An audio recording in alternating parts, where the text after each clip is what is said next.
అమ్మవారి ఆశీస్సులతో స్వామీజీగా తను పూర్తి స్థాయిలో ఒక ఆధ్యాత్మికం వైపు అడుగులు వేస్తున్నాడు.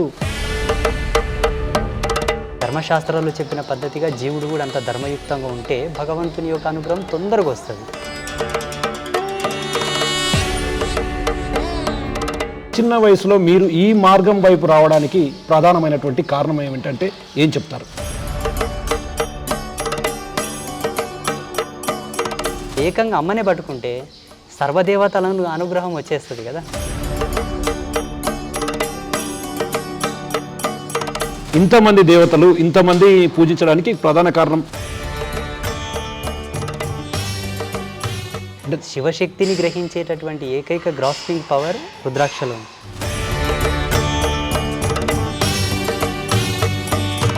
అర్ధనారీశ్వరి అంశతో పుట్టిన వాళ్ళు ఎవరైతే ఉంటారో వాళ్ళు దీవిస్తే మంచి జరుగుతుంది, శాపం పెడితే తగులుతుంది అని.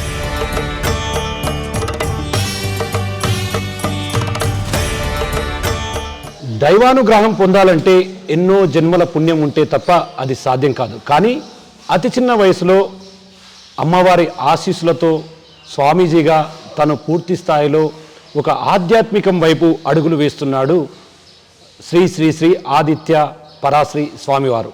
ప్రజెంట్ మనం స్వామివారి దగ్గర ఉన్నాము. స్వామివారి దగ్గర అసలు ఆధ్యాత్మికానికి సంబంధించి భక్తి మార్గంలో నడిస్తే ఎట్లాంటి మంచి జరుగుతుందనే కోణంలో కూడా ఆయనతో మనం మాట్లాడదాం. ప్రజెంట్ మన దగ్గర స్వామి గారు ఉన్నారు, వాళ్ళతో మాట్లాడదాం. నమస్కారం స్వామి గారు. స్వామి చెప్పండి, చాలా మటుకు ఇప్పుడున్న ఉరుకుల పరుగుల జీవితంలో భక్తి అనేది ఎంతో ముఖ్యమైనది, ముక్తికి మార్గం కూడా అంటారు.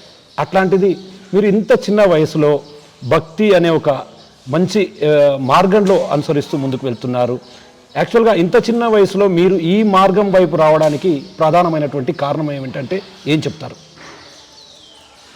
భగవంతుని కృప ఫస్ట్, మా పెద్దలు చేసిన పుణ్యం, పూర్వజన్మ సంస్కారం, అమ్మ యొక్క ఆశీర్వాదం, కొంత అనుభవం కూడా కలిగింది ఆధ్యాత్మికంగా. అనుభవం ప్రకారంగా ప్రేరణ కలగడం, కొంతమంది మహాత్ముల యొక్క సందేశాలు వినడం, దాని తర్వాత ఆధ్యాత్మికతనే జీవితానికి ఎంతో సత్యమని గ్రహించి ఇంకా కంప్లీట్గా ఇందులోకి రావడం జరిగింది. అంటే చూస్తున్నాం స్వామి, చాలామంది గుడులు గోపురాలకు వెళ్తూ ఉంటారు. మొత్తంగా తనకు ఇది కావాలి అది కావాలి అని కోరుకుంటూ ఉంటారు. వాస్తవంగా గుడులకు వెళ్ళడం వల్ల భక్తులకు వారి కోరిన కోరికలు తీర్చమని దేవులను అడుగుతుంటారు. నిజంగా ఆ దేవతల అనుగ్రహం వారు ఇచ్చిన కోరికలు నెరవేర్చే విధంగా ఉంటాయంటే ఏం చెప్తారు? ఉంటాయి అనుకోవచ్చా? అంటే చాలా ఉన్నాయి. అట్లా ఎంతోమంది భక్తుల యొక్క భావాలను భగవంతుడు స్వీకరించి అనుగ్రహించిన ఘట్టాలు ఎన్నో ఉన్నాయి. ఇప్పటికి కూడా ప్రతి ఒక్కరి కోరికలు నెరవేరుతాయి. కాకపోతే ఏంటంటే మనకు ధర్మం ప్రధానం. ఒక కంపెనీకి ఉద్యోగం పోయినప్పుడు మన అర్హతను ఎలా చూస్తారో ధర్మశాస్త్రాలు చెప్పిన పద్ధతిగా జీవుడు కూడా అంత ధర్మయుక్తంగా ఉంటే భగవంతుని యొక్క అనుగ్రహం తొందరగా వస్తుంది. ఆ మాత్రం ధర్మంలో జీవుడు లేకపోతే కొంత నిదానం అవుతుంది. పుణ్యం వస్తుంది, అనుగ్రహం వస్తుంది. ఈయన కర్మఫలం ఎక్కువ ఉంటే కొంత నిదానం వస్తుంది. అంటే చాలామంది మనం సాధువులను చూస్తుంటాము. చాలామంది శివుడు, పరమేశ్వరుడు, విష్ణుమూర్తి ఇట్లా అంటే రకరకాలుగా సాధువులు మేజర్గా ఒకవైపు పురుషులకు సంబంధించినటువంటి దైవాల అనుగ్రహాలు మాత్రమే పొందుతూ ఉంటారు. కానీ మీరు పరాశ్రీ ఆదిశక్తి మాత అనుగ్రహం పొందారు. మీకు అనుగ్రహం ఎట్లా లభించింది? ఫస్ట్ ఆ మాత మీకు ఎప్పుడు మిమ్మల్ని అనుగ్రహించింది? నాకు పుట్టుకతోనే అమ్మవారు అంటే చాలా ఇష్టం. అమ్మవారి యొక్క లీలలు గాథలు బాగా వింటుంటే మా నాన్నమ్మ మా తాతోళ్ళు అందరూ చెప్తుండ్రి అమ్మవారి గురించి. మా పారంపరంగా కూడా నా అమ్మవారి యొక్క పూజారులే. ఇంకా అమ్మవారు అంటే బాగా అమితమైనటువంటి భక్తి ప్రేరణ ఉండడం వల్ల మా గురువుతోటి కూడా అమ్మవారికి సంబంధించిన విషయాలు తెలుసుకోవడం జరిగింది. ఇప్పుడు విష్ణుమూర్తి శివుడు వేరే దేవుళ్ళని కాదు, కానీ జగతికి మూలం అమ్మవారే. మనము ఈ దేవుళ్ళను కొలుస్తాం. మానవ సమాజం అంతా ఈ దేవుళ్ళను కొలుస్తుంది. ఈ దేవుళ్ళంతా అమ్మను కొలుస్తారు. మనమంతా నదుల్లో స్నానం చేస్తున్నాం, కానీ నదులన్నీ పోయి మళ్ళీ సముద్రంలోనే కలవాలి కదా. ఆ సముద్రం నేను తెలుసుకున్నా. ఆ సముద్రం కూడా అమృత సముద్రం, నీళ్ళ సముద్రం కాదు, అమృత సముద్రం. అంటే ఈ జగత్కున్నకే మూలమైనటువంటి తల్లి అమ్మ పరాభట్టారిక, పరాత్పరమైన శక్తి. కాబట్టి అమ్మనే ఉపాసిస్తూ అమ్మ లోపల ఉండిపోయాయి. అంటే చాలా ఇప్పుడు అంటే దసరా వచ్చిన, నవరాత్రి ఉత్సవాలు వచ్చిన అమ్మవారిని ప్రతిష్ఠిస్తారు. అమ్మవారికి ఎంతో నియమ నిబంధనలతో కూడినటువంటి పూజలు చేస్తారు. నిజానికి అమ్మవారు నిజంగా తమకు ప్రసన్నం కావాలంటే ఎట్లాంటి దీక్షల ద్వారా ఆమె అనుగ్రహం పొందొచ్చు అంటే ఏం చెప్తారు? మనకు శాస్త్రంలో అమ్మవారిని వశం చేసుకోవడానికి, అమ్మవారిని ప్రసన్నం చేసుకోవడానికి చాలా రిఫరెన్సెస్ ఉన్నాయి. దేవి ఉపాసకులను సంప్రదిస్తే వాటి మూలాలు చెప్తారు. శ్రీ విద్య పరంపరలో ఉన్నవాళ్ళు, శక్తి ఉపాసకులను ఎవరైతే ఉంటారో వాళ్ళని సంప్రదిస్తే అమ్మవారి ఎలా వశమవుతుంది, ఎలా అనుగ్రహిస్తుందని చెప్తారు. ఆ పద్ధతిని అనుసరించి కొలిస్తే అమ్మ తొందరగా ప్రసన్నమవుతుంది. ఇంకా ఈ పురుష దేవతల కన్నా అమ్మవారు తొందరగా ప్రసన్నమవుతుంది. చాలామందికి తెలియదు.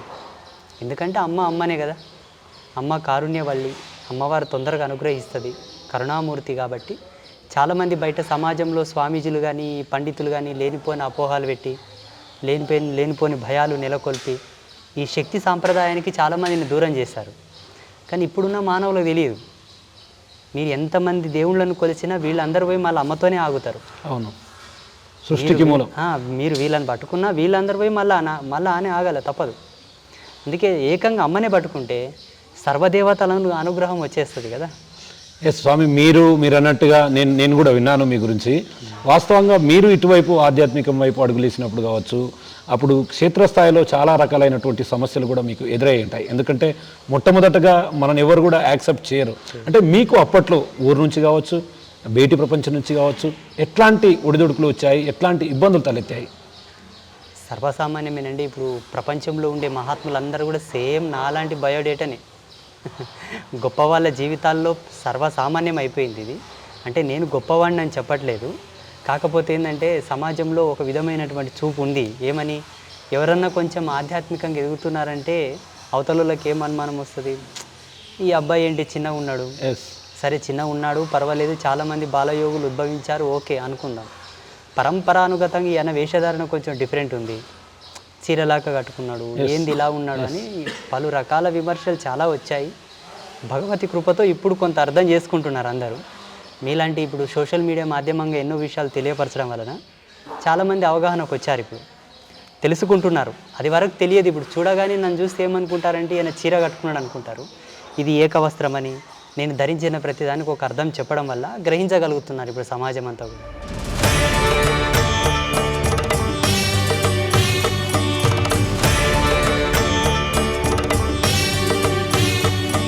అంటే ఇప్పుడు చాలామంది సాధువులను చూస్తుంటాం, సేమ్ యాజ్ ఇట్ ఈజ్ వస్త్రాధారణలో కాస్త అంటే వస్త్రాలలో మార్పు ఉన్నప్పటికీ మెయిన్ రుద్రాక్ష అనేది ప్రధానంగా ఒక ఆభరణంగా కూడా ధరిస్తారు.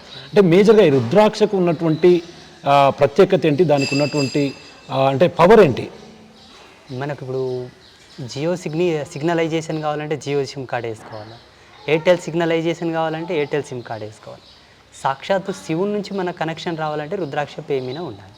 అంటే రుద్రాక్షకు ఆ పవర్ ఉంటుందంటారు? పవర్ ఉంది. అంటే శివశక్తిని గ్రహించేటటువంటి ఏకైక గ్రాస్పింగ్ పవర్ రుద్రాక్షలో ఉంది. ఓకే, నెక్స్ట్ ఇప్పుడు మనం బోనాల పండుగ వస్తుంది. బోనాల పండుగలో ప్రతిదీ కూడా శివశక్తులకు ప్రత్యేకమైనటువంటి ప్రాధాన్యత కల్పిస్తారు. కానీ దాంట్లో బోనాలు ఎత్తుకునేవారంతా కూడా స్త్రీమూర్తులే. కానీ శివశక్తులకు ప్రత్యేకమైనటువంటి ప్రాధాన్యత కల్పించడంలో ఆంతర్యం ఏంటంటే ఏం చెప్తారు? వాళ్ళు భగవంతుని కొరకే పుట్టారని ఒక నానుడి ఉంది. దేవుడి సేవ కోసం పుట్టారు, అమ్మవారి సేవ కోసం పుట్టారు అని ఒక నానుడి, ఒక ప్రచారం అయితే ఉంది సమాజంలో.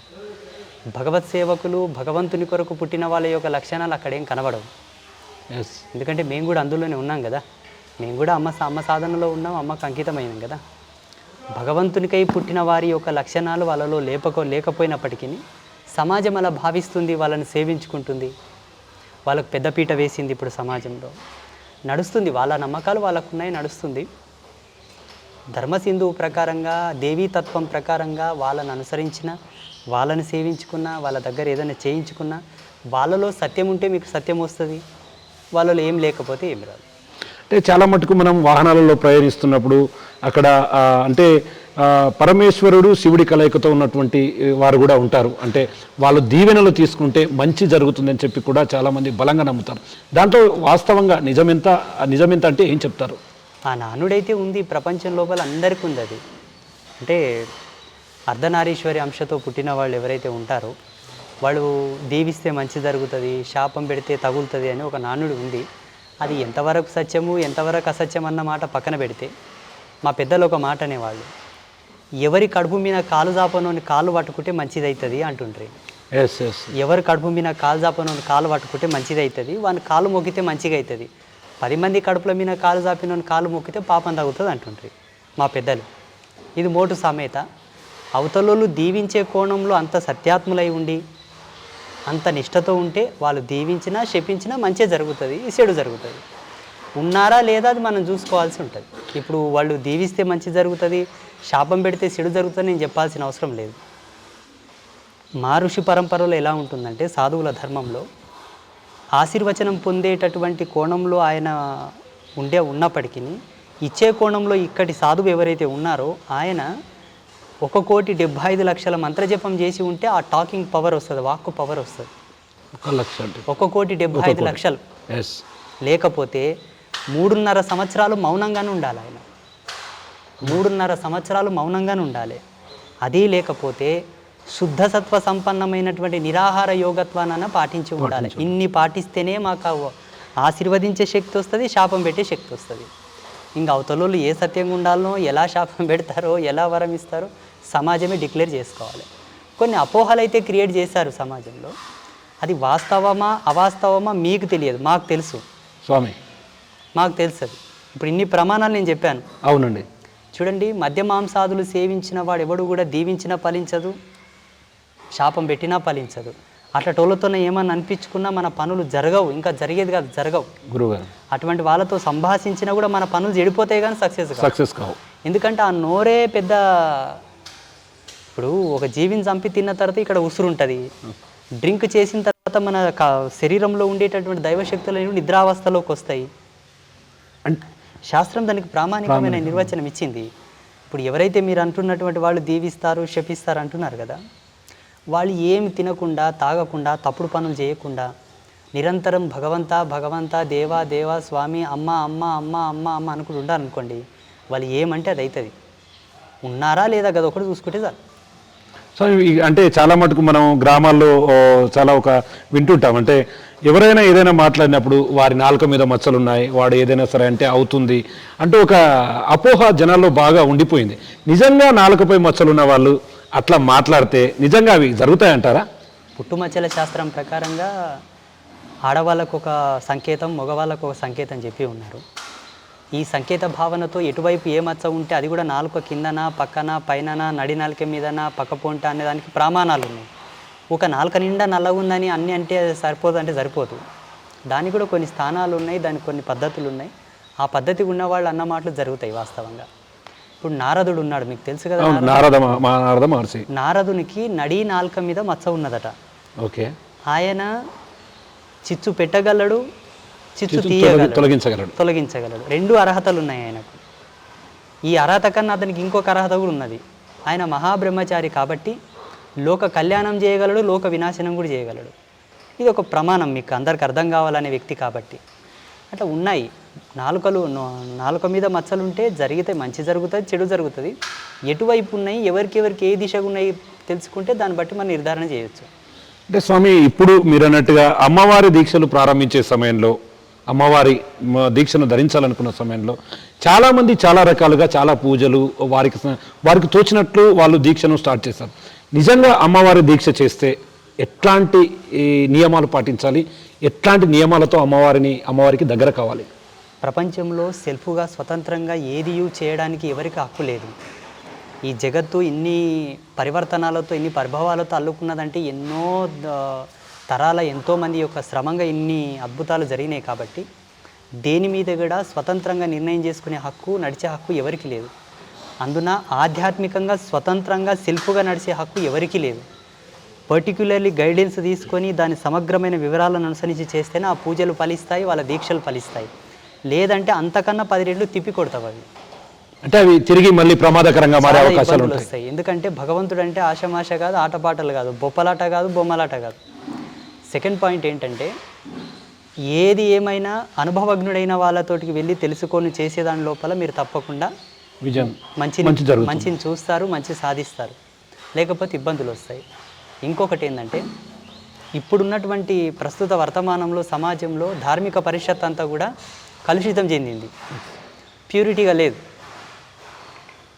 నేను డిక్లేర్ చేసి చెప్తాను మీకు, అంత కలుషితమే వాస్తవంగా. మనం చూస్తుంటాం వినాయక చవితికి నిమజ్జనాలు కానీ ఇంకోటి కానీ అంటే వాస్తవికతను పక్కదారి పట్టించి దాన్ని దీక్షను అనేది వేరే రూట్లో తీసుకుపోతుంటారు. అటువంటి వాళ్ళకి మాత్రం ప్రమాదాలు తప్పవంటారు. ఇది శాస్త్రం చెప్పింది కదా, సిద్ధాంతంలో వ్యక్తిగత నిర్ణయాలు పనికిరావు. సిద్ధాంత ప్రమాణం ఏంటంటే సామూహికమైనటువంటి నిర్ణయమే సిద్ధాంత సత్యం. ఒక సిద్ధాంతాన్ని ప్రతిపాదించిన వ్యక్తి ఎన్నో కోణాలను అనుసరించి ప్రతిపాదించినాడు కాబట్టి వ్యక్తిగతమైన అభిరుచిని వ్యక్తిగతమైన జ్ఞానాన్ని అక్కడ ప్రమోట్ చేయకూడదు అని. వీళ్ళు ఏం చేస్తారంటే దీక్షలు ఇస్తారు, వాళ్ళ అభిరుచిని అడ్డం పెట్టుకొని కొన్ని స్వతమైనటువంటి సేవలు చేయించుకుంటారు. శాస్త్రం ఒకలాగుంటుంది, వాళ్ళ సేవలు ఒకలాగుంటాయి. ఇక్కడ పక్కదారి పట్టి పట్టి పట్టి పట్టి పట్టి ఇప్పుడు దీక్షలు అంటే విలువలు లేకుండా అయిపోయినాయి, మంత్ర సాధనలు అంటే వాల్యూ లేకుండా అయిపోయినాయి, పరంపరలు అంటే చీప్ అయిపోయినాయి, స్వామీజీలు అంటే హేయమైన వాళ్ళు, వాళ్ళదేం పని ఈ సమాజానికి? ఏ స్వామి, మీరు అన్నట్లే స్వామీజీల గురించి అంటే కొంతమంది ఒక 100 మంది స్వామీజీలు ఉన్నారు అనుకున్నాం, దాంట్లో 90 మంది నిష్ఠతో ఉండి 10 మంది తప్పుడు దారి పట్టించే ప్రయత్నం చేసినప్పటికీ మిగతా వారికి అందరు కూడా వస్తుంది కదా. దీని మీద ప్రభుత్వం ఒక చట్టం తీసుకురావాలి. ప్రభుత్వానికి ఇది బాధ్యత.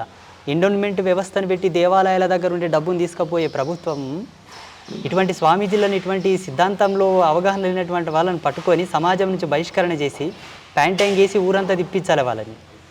ప్రభుత్వం నియంత్రించట్లేదు కాబట్టి వీళ్ళందరూ పెరిగిపోతున్నారు. ఇప్పుడు ఏమంటారు, ఏం పని ఈ స్వాములతోటి ఈ లోకంకి ఏం లాభం, ఈ స్వాములతో ఈ సమాజానికి ఒడిగేదేంది, ఏం లాభం మీ కొడుకులతో అంటారు ఎక్కతాక. అవును సార్, మీ మానానికి బట్ట దాపు కట్టుకున్నామని చెప్పింది మేమే. ఈరోజు ప్రతి ఒక్కరూ మానంకి దాపుగా బట్ట కట్టుకొని తిరుగుతున్నారంటే కారణం స్వామీజీలే. మిమ్మల్ని చూసి నేర్చుకున్నది. ఈ ప్రపంచానికి ఆయుర్వేదం పరిచయం చేసింది ఎవరు? ఇన్ని ధర్మశాస్త్రాలను ఇచ్చింది ఎవరు? ఈ గుళ్ళల్లో గోపురాల్లో ఈ పూజలు అర్చకత్వం ఆ తంతు భేదం ఆ వివరణ ఇచ్చింది ఎవరు? ఋషులు ఇచ్చిండ్రు. నీవు తెచ్చుకున్నావా? ఈ నినమొన పుట్టినవి వారసత్వ పరంపరంగా పీఠ పరంపరంగా వస్తున్నటువంటి జ్ఞానమే ఈరోజు తిరుమల తిరుపతి దేవస్థానంలో శ్రీశైలంలో జరిగే పూజలు. మా నుంచి ఏం పని అని అడగకండి. మా నుంచి మీరు ఆశించవలసింది పొందవలసింది ప్రపంచంలో చాలా ఉంది స్వామి. అందరిని ఒకటే తాటి మీద తీసుకొచ్చి నిందించడం కూడా మంచిది కాదు. ఎస్ స్వామి, అంటే ఒకటి మనం వాస్తవంగా మీరన్నట్టుగానే ఒకవైపు క్రిస్టియన్ మతంలో చూసుకుంటే కనుక జీసస్ అంటారు, అల్లా, ముస్లిం మతంలో చూసుకుంటే అల్లా అంటారు. కానీ హైందవ మతంలో అంటే ఈ మతంలో మాత్రం రకరకాల దేవుళ్ళు ఉంటారు, రకరకాల అంటే చాలామంది దేవుళ్ళు ఉంటారు, చాలామందిని మొక్కుతుంటారు. రాళ్ళు, చెట్లు, ఈ అన్నిటిని కూడా భారతీయ సంస్కృతిలో ఒక మంచి సంప్రదాయంగా కూడా గుర్తిస్తారు. దీని మీద అంటే మీరు ఇచ్చే క్లారిటీ ఏంటి? వాస్తవంగా ఇంతమంది దేవతలు ఇంతమంది పూజించడానికి ప్రధాన కారణం ఏమని అనుకుంటున్నారు? ఇందులో సింపుల్గా చెప్పాలంటే విజ్ఞానం అజ్ఞానం రెండు ఉన్నాయి. విజ్ఞానం ఎవరిదయ్యా అంటే మనది. చూడు, ఆస్వాదించగల మనసుండి గౌరవించగల బుద్ధి జ్ఞానం ఉంటే ఎవరినైనా గౌరవించవచ్చు, ఎవరినన్నా ప్రేమించవచ్చు, ఎవరిలోనన్నా మాతృత్వం చూడవచ్చు. అలా చూసే గుణము, ఆ ప్రేమ, అభిమానము, ఆ గొప్పతనం మాలో ఉంది కాబట్టి ప్రతి దాంట్లో దైవత్వాన్ని చూడగలిగినాం మేము. ఆ మంచితనం మాలో ఉంది కాబట్టి రాయిలో చూసినాం, ఎద్దులో చూసినాం, కుక్కలో చూసినాం, ఆకులో చూసినాం, చెట్టులో చూసినాం, పుట్టలో చూసినాం.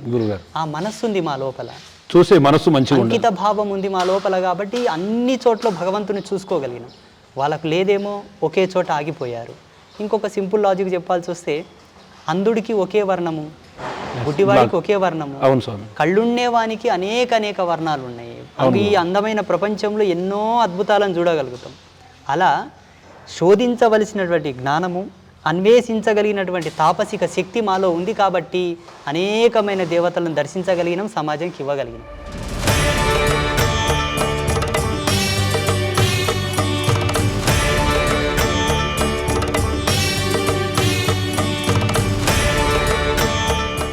అసలు హైందవ ధర్మం అంటే ఏం చెప్తారు? అంటే దానికి సంక్లిష్టంగా అంటే క్లియర్గా ఇది హైందవ ధర్మం అంటే ఇది అని ఎలా చెప్తారు మీరు?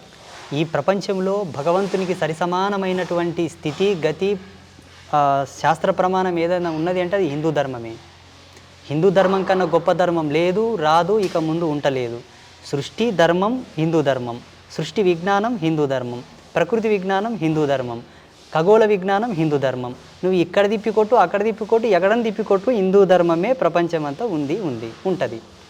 అంటే చాలామంది సాధువులను చూస్తుంటాము, వాళ్ళు కొన్ని చోట్ల అంటే అందరినీ మనం నిందించాల్సిన అవసరం లేదు. కొన్ని చోట్ల దేవుళ్ళను అడ్డం పెట్టుకొని భక్తిని ఒక వ్యాపారంగా మారుస్తున్నటువంటి పరిస్థితి కనిపిస్తుంది.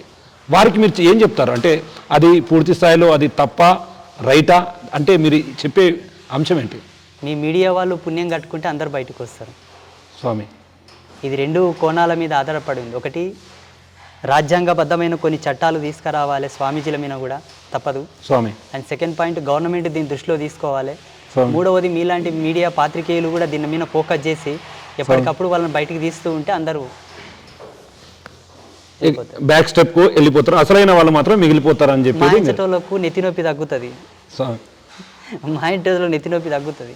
ఇప్పుడు నిరంతరము భగవత్ సేవ కొరకు శరీరాన్ని కృషింపజేసి సదా ఈశ్వర ఈశ్వర అనుకుంటా మా ఆత్మను మా శరీరాన్ని అందు రమింపజేస్తున్న వాళ్ళని కూడా కింది నుండి పైకి చూస్తారు. మార్కెట్లోకి పోతే కొత్త బాబా వచ్చిండ అంటే డైరెక్ట్ బాబా, మాకు టైటిల్ బాబా, బురిడి బాబా అంటారు, కొత్త బాబా అంటారు.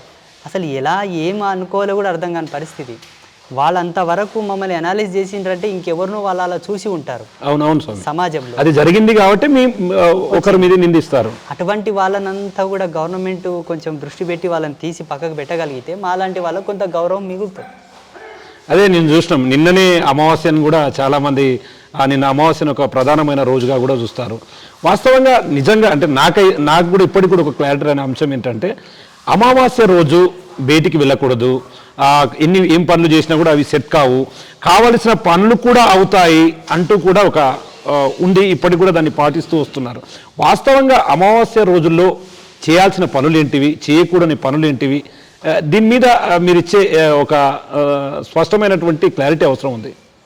శాస్త్రీయంగా పర్యావరణ సిద్ధాంతం ప్రకారంగా మనకు జ్యోతిషం ప్రకారంగా వాస్తవంగా అమావాస్య కీడు. ఏదో అత్యవసర పరిస్థితి ఉంది, ఇంకేదన్నా అనారోగ్య సమస్య ఉంది, ప్రభుత్వ ఉద్యోగాల్లో ఉన్నాము, గవర్నమెంట్ జాబ్స్ ఉన్నాయి, వెళ్ళాల్సిన పరిస్థితి ఉంది అంటే వెళ్ళొచ్చు, తప్పులేదు, అది భగవంతుడు చూసుకుంటాడు. అనాలోచితంగా ఫ్రీగా విహారయాత్రగా వెళ్తున్నాము, ఎక్కడో తిరగనికి పోతున్నాం, అక్కడిక్కడ పోతున్నాం అంటే పోకూడదు. ఎందుకంటే అమావాస్య రోజు జీవధర్మ సిద్ధాంతం ప్రకారంగా జీవుడికి అంత పర్టికులర్లీ భగవంతుడి నుంచి కనెక్షన్స్ రావు. ఆ రోజు ఆ ప్రాణ సంరక్షణ శక్తులన్నీ కూడా స్తంభింపబడతాయి. కాబట్టి ఆ అమావాస్యకు భగవంతుడు అంత రిజర్వేషన్ ఇచ్చిండు ఆ డేకి. అందుకే కొంచెం ఆచి తూచి ఉండండి, వీలైతే దేవుళ్ళ కాడ ఉండ్రి, ఇంట్లో ఉండ్రి, మంచిగా ఉండ్రి, ఏ పనులు చేయకుర్రి, సాహసవంతమైన పనులు చేయకురని అనాదిగా మనకు ఒక నానుడి వచ్చింది. అది కొన్ని లక్షల మందికి ఆ రోజు అశుభం జరిగింది. ఇప్పుడు మిట్ట మధ్యాహ్నము ఎండాకాలం మిట్ట మధ్యాహ్నం 12 గంటలకు రోడ్ల మీదకి పోతే బాడీ డీహైడ్రేషన్ అవుతుంది, మనకు శరీరంలో కొన్ని మార్పులు వస్తాయని డాక్టర్లు ఎట్లా చెప్తున్నారు. అంటే కొంతమంది మీద జరిగి అస్వస్థ పాలై హాస్పిటల్కి వెళ్ళడం వల్ల డాక్టర్లు డిక్లేర్ చేస్తే 10 మందికి ప్రాచుర్యమైంది. అది అమావాస్య మీద కూడా కొన్ని లక్షల మంది మీద అనాలిసిస్ చేసిండ్రు మా ఋషులు గురువారం. అప్పుడు చెప్పిండ్రు, అయ్యా అమాసకి ఎక్కడ ఓకుర్రా, ఏం పని చేయకుర్రా, మంచిగా ఉండుర్రి, గిట్లా ఉండుర్రి, ఏమో అత్యవసరం ఉంటే పోరి, దేవుడు చూస్తాడు, అనవసరంగా ఓకుర్రా అని చెప్పేసి ఒక నియమం తీసుకొచ్చారు. ఇదే అమావాస్యకు క్షుద్ర పూజలు చేసేవారికి అనుకూలంగా ఉంటాయి అని అంటారు. నిజంగా క్షుద్ర పూజలు చేసేవారు అమాయకుల పైన అవి సాధ్యమవుతుంది అంటే ఏ తప్పు చేయని వారిపైన కూడా వారికి సంబంధించినటువంటి శత్రువులు కూడా కొంతమందిని ఆశ్రయిస్తూ వాళ్ళ మీద క్షుద్ర పూజలు చేయాలి, వారికి చేతబడులు చేయించాలంటూ కూడా చాలా సందర్భాల్లో మనం విన్నాం. నిజంగా అది వర్కౌట్ అవుతుందా? ఖచ్చితంగా అట్లాంటివి ఫలిస్తాయంటారా? ఆ కాలంలో పాతకాలంలో ఎలా ఉండే అంటే ఆకలి దప్పికల రుచి తెలిసినవాడు, కాలంలో వచ్చేటటువంటి ఎన్నో ప్రకృతి విపరీతమైన విపత్తులను ఎదుర్కొన్న వాళ్ళకు గట్టితనం ఉండే, గుండె ధైర్యం ఎక్కుంటుండే. అవును గురుగారు, అది మాత్రం శ్మశానంలో కూర్చొని జపం చేసినా జడిసేవాళ్ళు కాదు, బెదురుకునేవాళ్ళు కాదు, భయపడేవాళ్ళు కాదు. శారీరక దృఢత్వం అంటే ఆ కాలం అట్లా మలుస్తుండే అప్పటి మానవులని. ఇప్పటి అంత గట్టిగా లేరు. మంత్రానుష్ఠాన చంద్రిక ప్రకారంగా, మంత్రశాస్త్రాల ప్రకారంగా ఏ సాధకుడే కానీ ఒకవేళ చేతబడు చేయాలన్నా, ఏమన్నా దుష్టక్రియలు చేయాలన్నా, క్షుద్ర పూజలు చేయాలన్నా పుష్కర కాలం ఆయన కఠినమైన నియమాలకు కట్టుబడి పరిపూర్ణమైన బ్రహ్మచర్యంతో ఉండి నియమిత మంత్రదీక్షను అనుసరించి చేస్తేనే వానికి ఆ సిద్ధులు వస్తాయి, లేకపోతే రావు. పుష్కర కాలం అంటే 12 సంవత్సరాలు. వాస్తవంగా బీజమంత్రాలన్నీ కూడా పుష్కర కాలం తర్వాతనే అవి ఫలించడం మొదలు పెడతాయి. 1 సంవత్సరం 2 సంవత్సరాలు చేస్తే రావు అవి. అంటే ఇప్పుడు జరిగే చేతబడులు అవన్నీ కూడా ఉత్త డొల్లనే అంటారా? అపోహాలు అవతలి వారిని దెబ్బతీయాలంటే ఏదో ఒకటి క్రియేట్ చేయాలి.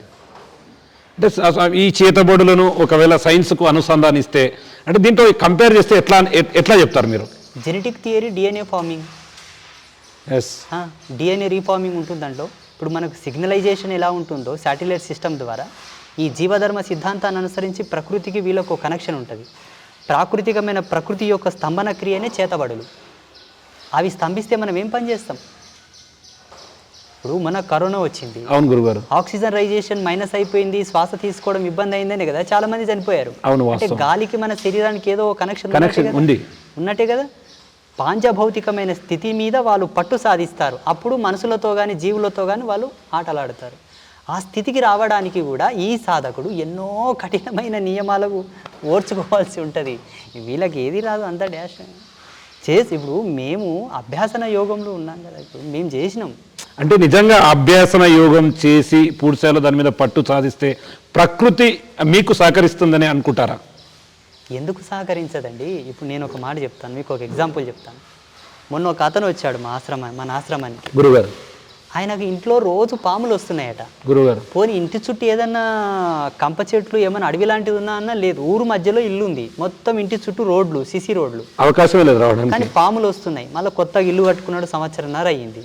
ఇంటి నిండా టైల్స్ పెట్టాడు, మంచిగా గ్రానైట్ వేసాడు. గురుగారు, పాములు రావడానికి వెంట్రుక అంత అవకాశం లేదు, కానీ పాములు వస్తున్నాయి. ఎట్లా? అదే విచిత్రం, ఇక్కడే మీకు తిరకాస్తున్నది.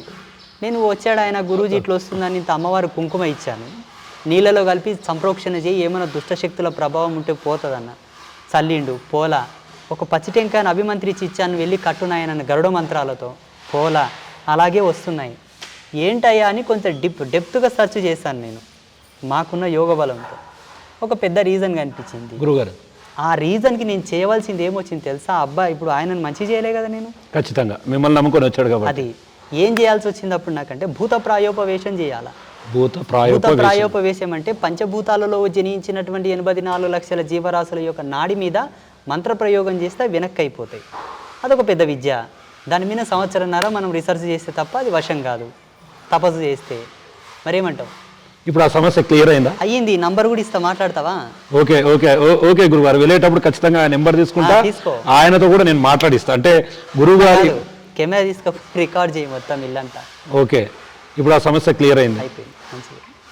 అంటే చాలా మంది అంటే మన దాంట్లోనే దేవతామూర్తులను ప్రతిష్ఠిస్తూ ఇటువంటివి కొన్ని లీలలు, కొన్ని అద్భుతాలు కెమెరాల ముందు చెప్పనీకే మనసు ఒప్పదు. మనిషి ఆశావాది. ఇప్పుడు ఈ వీడియో చూసే వాళ్ళు అంత ఏం చేస్తారు, ఇంకా ఎంతమంది చూస్తే అంతమందికి ఏదో సమస్య ఉంటుంది. అబ్బా, స్వామీజీ పని చేశాడా, అయితే మాకుంది, పోదాం పదా అంటారు. నా బుర్ర తింటారు వచ్చి, నా బుర్ర తింటారు. నన్ను పండుకొని ఇస్తలేరు, నన్ను ఏం పని చేసుకుని ఇస్తలేరు, పూజలు చేసుకుని ఇస్తలేరు. మాణికేశ్వర్ మాతో ఒక మాట అంటుండే ఇక్కడ, అమ్మవారు మహాయోగిని. మనసుల నమ్మక కొడుక, మనసుల మాయల వడకు, నిన్ను భగవంతునికి దూరం చేస్తారు చూడ అంటుండే. ఇప్పుడు అదే అయింది నా పరిస్థితి. ఎప్పుడైతే మీరు బాహ్య ప్రపంచంలోకి, జన ప్రపంచంలోకి వస్తారో మీరు దేవునికి దూరం అవుతారా అంట? కాకపోతే ఇంకా ఈ సమయపాలన తెలియకుండా అయిపోతుంది. ఇప్పుడు చూడండి, నిన్న ఆదివారం అమావాస్య కదా, పొద్దున్న 6 గంటలకు కూర్చుంటే రాత్రి 8:30 అయింది, ఇంకా తగ్గట్లా. నాకేమో సంధ్యా సమయ అనుష్ఠానం మాకు ఉంటుంది. స్నానం చేసుకొని అన్ని అంగన్యాస కరన్యాసాలు చేసుకొని జపం తపం చేసుకునేది ఉంటుంది. ఎక్కడ జపము ఎక్కడ తపము, అదేమో బిజినెస్ కాదు, వ్యాపారం కాదు. వాళ్ళతోనే గుసినింక్ అయింది. పోనీ వాళ్ళతో వచ్చి స్వాములతో వచ్చి ఇంత ఆశీర్వాదం తీసుకొని పోతారంటావా? వాళ్ళ సంసారం అంతా చెప్పుకుంటూ కూర్చుంటారు. అంటే వాళ్ళ సమస్యలు అలాంటివి, మధ్యతరగతి కుటుంబాలు మొత్తం కూడా. అది సమస్య కాదండి, వెటకారం. సమస్యకు ఒక లెక్కు ఉంది, ఒక తిక్కు ఉంది. వెటకారం అది ఏంది సోది? గంట సేపు కూర్చుంటే నీ సమస్యలు పోతాయా? అగ్నితో పోయి కౌగిలించుకుంటేనే నువ్వు కాలిపోతావు, దాని మీద కూర్చుంటే కాలిపోవాల్సిన అవసరం లేదు. సత్యమైన యోగిని దర్శించుకుంటేనే నీ పాపాలు పోతాయి. ఇంకొక విషయం చెప్తా, సమస్య వచ్చింది ఎలాగో తీరడం అలాగే. గురుగారు, నీకు ఆ సమస్య ఎలా వచ్చింది? స్వయంకృత అపరాధమా, పెద్దలు చేసిన పాపమా, నీవు చేసుకున్న పాపమా ఏంటి? దాని ధర్మాన్ని బట్టి అది నివారించబడతా తప్పిస్తే ఏదో స్వామీజీల దగ్గరకు పోతే, తిరుపతికి పోతే, శ్రీశైలం పోతుంది అనుకోవడం కల్లా. మహాత్ములను, మహితాత్ములను, యోగులను, ఋషులను దర్శించుకుంటే, పుణ్యక్షేత్రాలకు, పుణ్యతీర్థాలకు పోతే వచ్చేది పుణ్యం, సుకృతం, ఆశీర్వాదం వస్తుంది. దీనివల్ల జరిగే అద్భుతాలు జరుగుతాయి. మీ పిచ్చి పిచ్చి కోరికలు తీరవు. ఇప్పుడు నేను ఒక ఉదాహరణ చెప్తానండి, వింటున్నారా? గురుగారు, ఒక ఉదాహరణ చెప్తాను. ఏంటి ఆ ఉదాహరణ? ఒక అతడు పెయ్యి బలిసి బాగా వచ్చిన డబ్బులతో తాగి తాగి తాగి తాగి తాగి తాగి కిడ్నీ ఫెయిల్యూర్ అయి పడ్డాడు. అవునండి. వచ్చి స్వామిల కాలం మీద పడితే బాగా కావాలనా? అది ప్రతి డిపార్ట్మెంట్కి ఒక రూల్ ఉన్నట్లని ఆధ్యాత్మిక డిపార్ట్మెంట్ కూడా ఒక రూల్ ఉంది. ఏంటి? మద్య మాంసాదులు సేవించకండి, పరస్త్రీ సాంగత్యం చేయకండి, సుఖ సంతోషాలతో ఉండండి. మెయిన్ గైడ్ లైన్స్ అది. మా రూల్స్కు ఎదురుగా నువ్వు జీవించావు, తాగావు, చెడిపోయావు. ఇప్పుడు మా రూల్స్లో నువ్వు లేవు, మేము ఎట్లా అనుగ్రహించాలి? అది పాసిబుల్ కాదు. అది ఇప్పుడు ప్రపంచమంతా అలాగే ఉంది. వాళ్ళకు వ్యాపారం చేసే అవగాహన ఉండదండి. ఆశకు డబ్బులు పెడతారు, మోసపోతారు, వచ్చి కాళ్ళ మీద పడతారు. వినండి, అవును అవును. వాళ్ళకు సమగ్రమైనటువంటి విషయ సూచక విషయ పరిజ్ఞానమే ఉండదు. సాహసానికి మించిన పనులు చేస్తారు, విచ్చలవిడిగా డబ్బును వాడతారు, వచ్చి కాళ్ళ మీద పడతారు. ఎలా బాగా చేయాలండి? పోనీ మా ఆశీర్వాదం, మా తపో మహిమ, మా మంత్రబలమే సత్యమైతే కాళ్ళు చేతులు గట్టిగా ఉన్న నిన్ను బాగు చేసే బదులు ఎంతో మంది మెంటల్ డిజార్డర్తో బాధపడుతున్న వాళ్ళు చాలా మంది ఉన్నారు. క్యాన్సర్ హాస్పిటల్లో, గాంధీ హాస్పిటల్లో, ఉస్మానియా హాస్పిటల్లో, ప్రపంచంలో ఉన్న ఎంతో మంది అనాథులు, అంధులు, వికలాంగులు, మానసిక దౌర్బల్యం కోల్పోయిన వాళ్ళు బస్టాండ్లో, రోడ్ల మీద చాలామంది ఉన్నారు. మా తపస్సు సత్యమైతే ఓలను బాగా చేయలే కదా. అవునండి. అయ్యో నువ్వు కనీసం విసర్జించన కడుక్కోగలుగుతున్నావు, వాళ్ళు అది కూడా చేతగాని వాళ్ళు ఉన్నారు. అవును గురుగారు. దేనికి ఏం పని చేయాలి అవే పని చేస్తాయండి. అంటే ఒకవేళ అట్లా వస్తున్న వాళ్ళకి మీరు ఏం చెప్తున్నారు? ఇట్లా అంటే ఎవరైతే ప్రకృతిని ధిక్కరించి ఏం చెప్తాము? ఆశీర్వాదం ఇస్తాము, నెత్తిమిన చేతులు పెడతాం, బాగా అవుతుంది, బాగా అవుతుంది, బాగా అవుతుంది. ఇంకో వారం 10 రోజులు తిరుగుతాడు, వస్తాడు, 5 రోజులు అయి తిరిగితే నాకు బాగా కాలేదంటాడు. ఇంకేం చెప్తావు? అవుతుంది పో అంటాం, ఏమనలేదు. అంటే వాస్తవంగా మనము చాలా మటుకు చాలా మందిని చూస్తుంటాం. ఒకరొకరి కోరికలు ఒక్కోలాగా. అంటే కొందరు దైవభక్తి కోసం వస్తే, కొందరు ఆత్మలచే బాధింపబడ్డోళ్ళని అని కొంతమంది, మాకు నిజంగా ఆత్మలు, ప్రేతాత్మలు మమ్మల్ని వేధిస్తున్నాయని చెప్పి చాలామంది. అట్లాంటి సిచ్యువేషన్లు మీ దగ్గరికి ఎవరైనా వస్తున్నారా? వాస్తవంగా ఆత్మలు, ప్రేతాత్మలకు మధ్య తేడా ఏంటి? స్పిరిచువల్ డిపార్ట్మెంట్ అంటేనే సంసార ధర్మంలో ఉండే 64 సమస్యలకు నిలయం. సంసారులకు 64 సమస్యలు ఉంటాయంట. మేమే డిక్లేర్ చేసినాం దాన్ని కూడా. మా బుద్ధి ఎంత స్మార్ట్ చూడండి. హిందూయిజం నేను ఇంతకుముందు అడిగినావు కదా, వేరే రిలీజియన్ వల్ల ఉండవు. వాస్తవం గురుగారు. అది మేము మనిషి యొక్క జీవితంలో 64 అవస్థలతో బాధపడతాడని మేము రీసెర్చ్ చేసి తీసినాం. 64 సమస్యలకు పరిష్కారం చేసి పరిష్కృతం చేసే పరిష్కారకర్త అయితేనే హీఈస్ ద పర్ఫెక్ట్ స్వామీజీ అని డిక్లేర్ చేయాలి. 100%. వాస్తవం. అలాగే సమాజంలో మనిషి ధర్మంలో లేడు కాబట్టే మా శక్తులు కూడా పనిచేయకొచ్చినాయి. ఏం చేస్తావు? వాళ్ళు చాలా తప్పుల్లో జీవిస్తారండి గురుగారు. మనిషి కరెక్ట్ జీవించడు, జీవితంని వాళ్ళే శూన్యం చేసుకుంటారు. అక్కడికి కూడా ఎంతో అంతో మేము కూడా కొంత, అంటే మా జీవితాలు, మేము బ్రతికిన మా బ్రతుకు, మా చిన్నతనంలో మేము పడ్డ కష్టాలు కూడా మాకు ఆ పెయిన్ ఉంటుంది కదా. అవునండి. నా వరకు వేరే స్వామీజీల గురించి నాకు తెలియదు. ఆ కష్టాన్ని చూసి ఓర్వలేపక అమ్మవారి ముందు రోజు క్షమాభిక్ష చెప్తా. ఏంటి అమ్మా, నేను సత్యవంతుడైతే నా సత్యం నీవు తీసుకోవాలని బాగా చేయంట. అట్లా చాలామంది బాగా అవుతున్నారు ఇక్కడ అంబాత్రయ క్షేత్రంలో. అంటే మీరు అన్నట్లు వాస్తవిక ప్రపంచంలో నడుస్తున్నదే అట్లా. ఎందుకంటే చాలా మటుకు ఎంతో కొంత దైవభక్తి వైపు ఉండి ఏదో చేద్దామనుకున్న స్వాములకు కావచ్చు, మిగతా వారికి ఏమైదురుతుంది అంటే అప్పుడప్పుడే పుట్టుకొచ్చి దాని మీద అవగాహన లేని వారు ఏదో చేస్తామని చెప్పి ప్రజలను వాళ్ళతో డబ్బులు లాక్కోవడం ఇట్లాంటివి చేస్తున్నారు కాబట్టి జనాలు నమ్మడం లేదు. ప్రజలు కూడా ఏం చేయాలంటే, ఒక అతను స్వామీజీగా మార్కెట్లోకి వచ్చాడంటే విశ్లేషణ చేయాలా, ఆయన గురించి పూర్తి ఆయన జీవితం ఎలా గడిచింది, ఆయన బ్రతికిన బ్రతుకేంటి, సునాయాసంగా ఏ విధమైన ఫ్యామిలీ బ్యాక్గ్రౌండ్ కానీ ఏ విధమైన గురు పరంపర లేకుండా స్వామీజీ అయ్యిండా, పోని అయ్యిండే అనుకుందాం. ఆయన తపస్సు ఏంటి, ఆయన జ్ఞానం ఏంటి, ఆయన నడిచే నడవడిక ఏంటి, పరంపరగా ఆయన కొలిచే దేవత ఎవరు, ఆయన ద్వారా జ్ఞానం పొందిన వాళ్ళు ఎవరు, ఎంతవరకు బాగుపడ్డారు, ఇవన్నీ సమగ్రంగా తెలుసుకొని పోయి కాలం మీద పడితే అంతో ఇంతో పుణ్యం వస్తుందండి. సంపూర్ణమైనటువంటి మీరు అన్నట్లుగానే సంపూర్ణమైనటువంటి గురువుగా స్వామిగా రావాలి అంటే దానికి అంటే ఏదైనా సూత్రం ఉంటుందా? ఖచ్చితంగా ఇది పాటిస్తే సంపూర్ణమైన వ్యక్తిగా ఇతన్ని అనొచ్చు స్వామీజీ అంటే ఏం చెప్తారు? చతురాశ్రమ ధర్మాల్లో ఏదో ఒక ఆశ్రమ ధర్మాన్ని కట్టుబడి ఉండి, శాస్త్రం మనకు సనాతన ధర్మంలో చెప్పినటువంటి కొన్ని ధర్మశాస్త్రాలకు అనుగుణంగా ఆయన బ్రతకగలిగితే గురుగారు తప్పకుండా గురువు అని డిక్లేర్ చేయవచ్చు. శాస్త్రం లేదు, ఏది లేదు, నా మెంటాలిటీకి తగ్గట్లు నేను నడుస్తా, నేనే దేవుణ్ణి, నాకు అమ్మవారు చెప్పింది, అమ్మవారు నన్ను గుండు గీసుకొని ఇక్కడ ఇది పెట్టుకున్నామన్నది, అక్కడ అది పెట్టుకున్నామన్నది అంటే నీ దూల తీరుతుంది, పోయిన వాళ్ళ దూల తీరుతుంది తప్పిస్తే అమ్మ సత్యంగానే ఉంటుంది ఉన్నతోటి.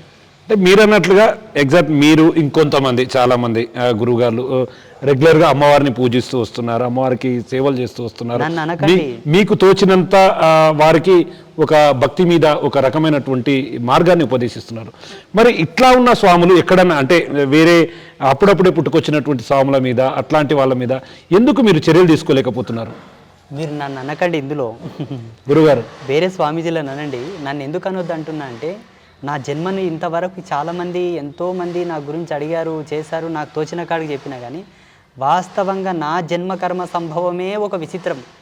చెప్పండి గురుగారు, అదేంటి? అయ్యో వద్దండి, కెమెరాల ముందర చెప్పొద్దు దయచేసి. చెప్పండి గురుగారు మా కోసం. అయితే నేను ఏమాత్రము ఆ జగన్మాత యొక్క దాసుడిగా ఉండి కూడా ఏమాత్రము కూడా నా సెల్ఫ్గా నా సొంత ప్రలోభాలకు ఎప్పుడు ప్రలోభపడలాను, మోసపోలా అంటే లొంగలా.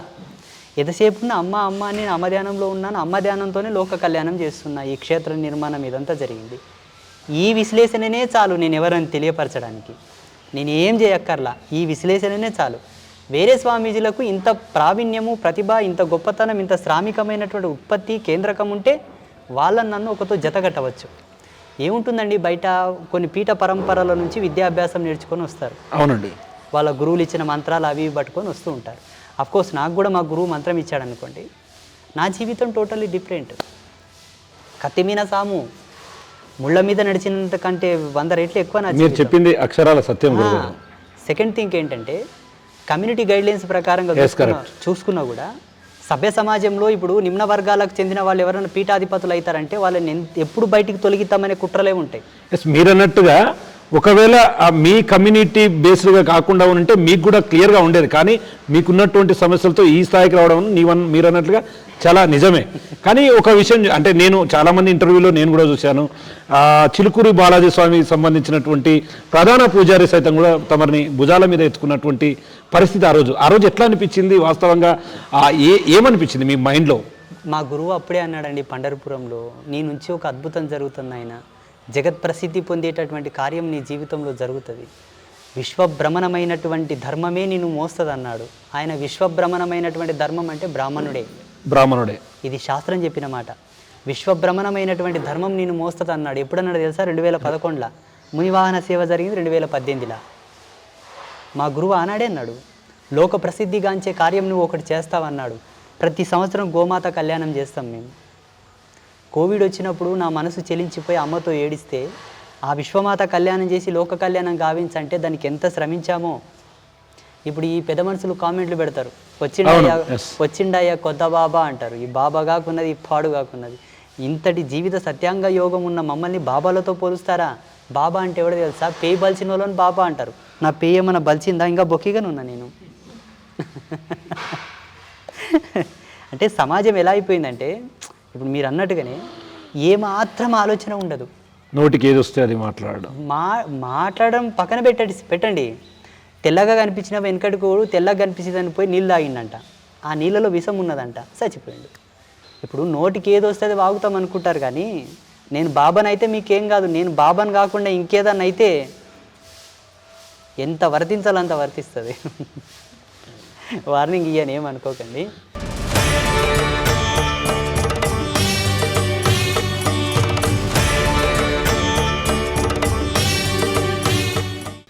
లేదండి, వాస్తవంగా ఈ ప్రపంచంలో దేవుడు ఉన్నాడు అన్నట్లు ఆత్మలు కూడా ఉన్నాయంటూ అంటారు. నిజంగా దేవుడున్నాడు, ఆత్మలు ఉన్నారు అంటే మీ ఓటు ఎటువైపు ఉంటుంది? దేవుడు ఉన్నాడన్నది ఎంత సత్యమో అంతకు సమానమైన సత్యం ఆత్మలు కూడా ఉన్నాయండి. ఇప్పుడు పరమాత్మ నుంచి వచ్చినాయే ఆత్మలు.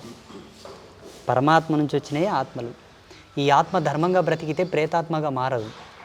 ఈ ఆత్మ జీవించినన్నాళ్ళు జీవుడు శరీరంతో కూడి ఉండగా ధర్మంగా బ్రతకక, శాస్త్ర పద్ధతిగా బ్రతకక, భగవంతుని సేవతో బ్రతకక, గురువు యొక్క ఆజ్ఞగా బ్రతకక, సంసార ధర్మాన్ని ఉల్లంఘించి బ్రతికితే తప్పకుండా మరణించిన తర్వాత యాతన చాలా ఉంటుంది.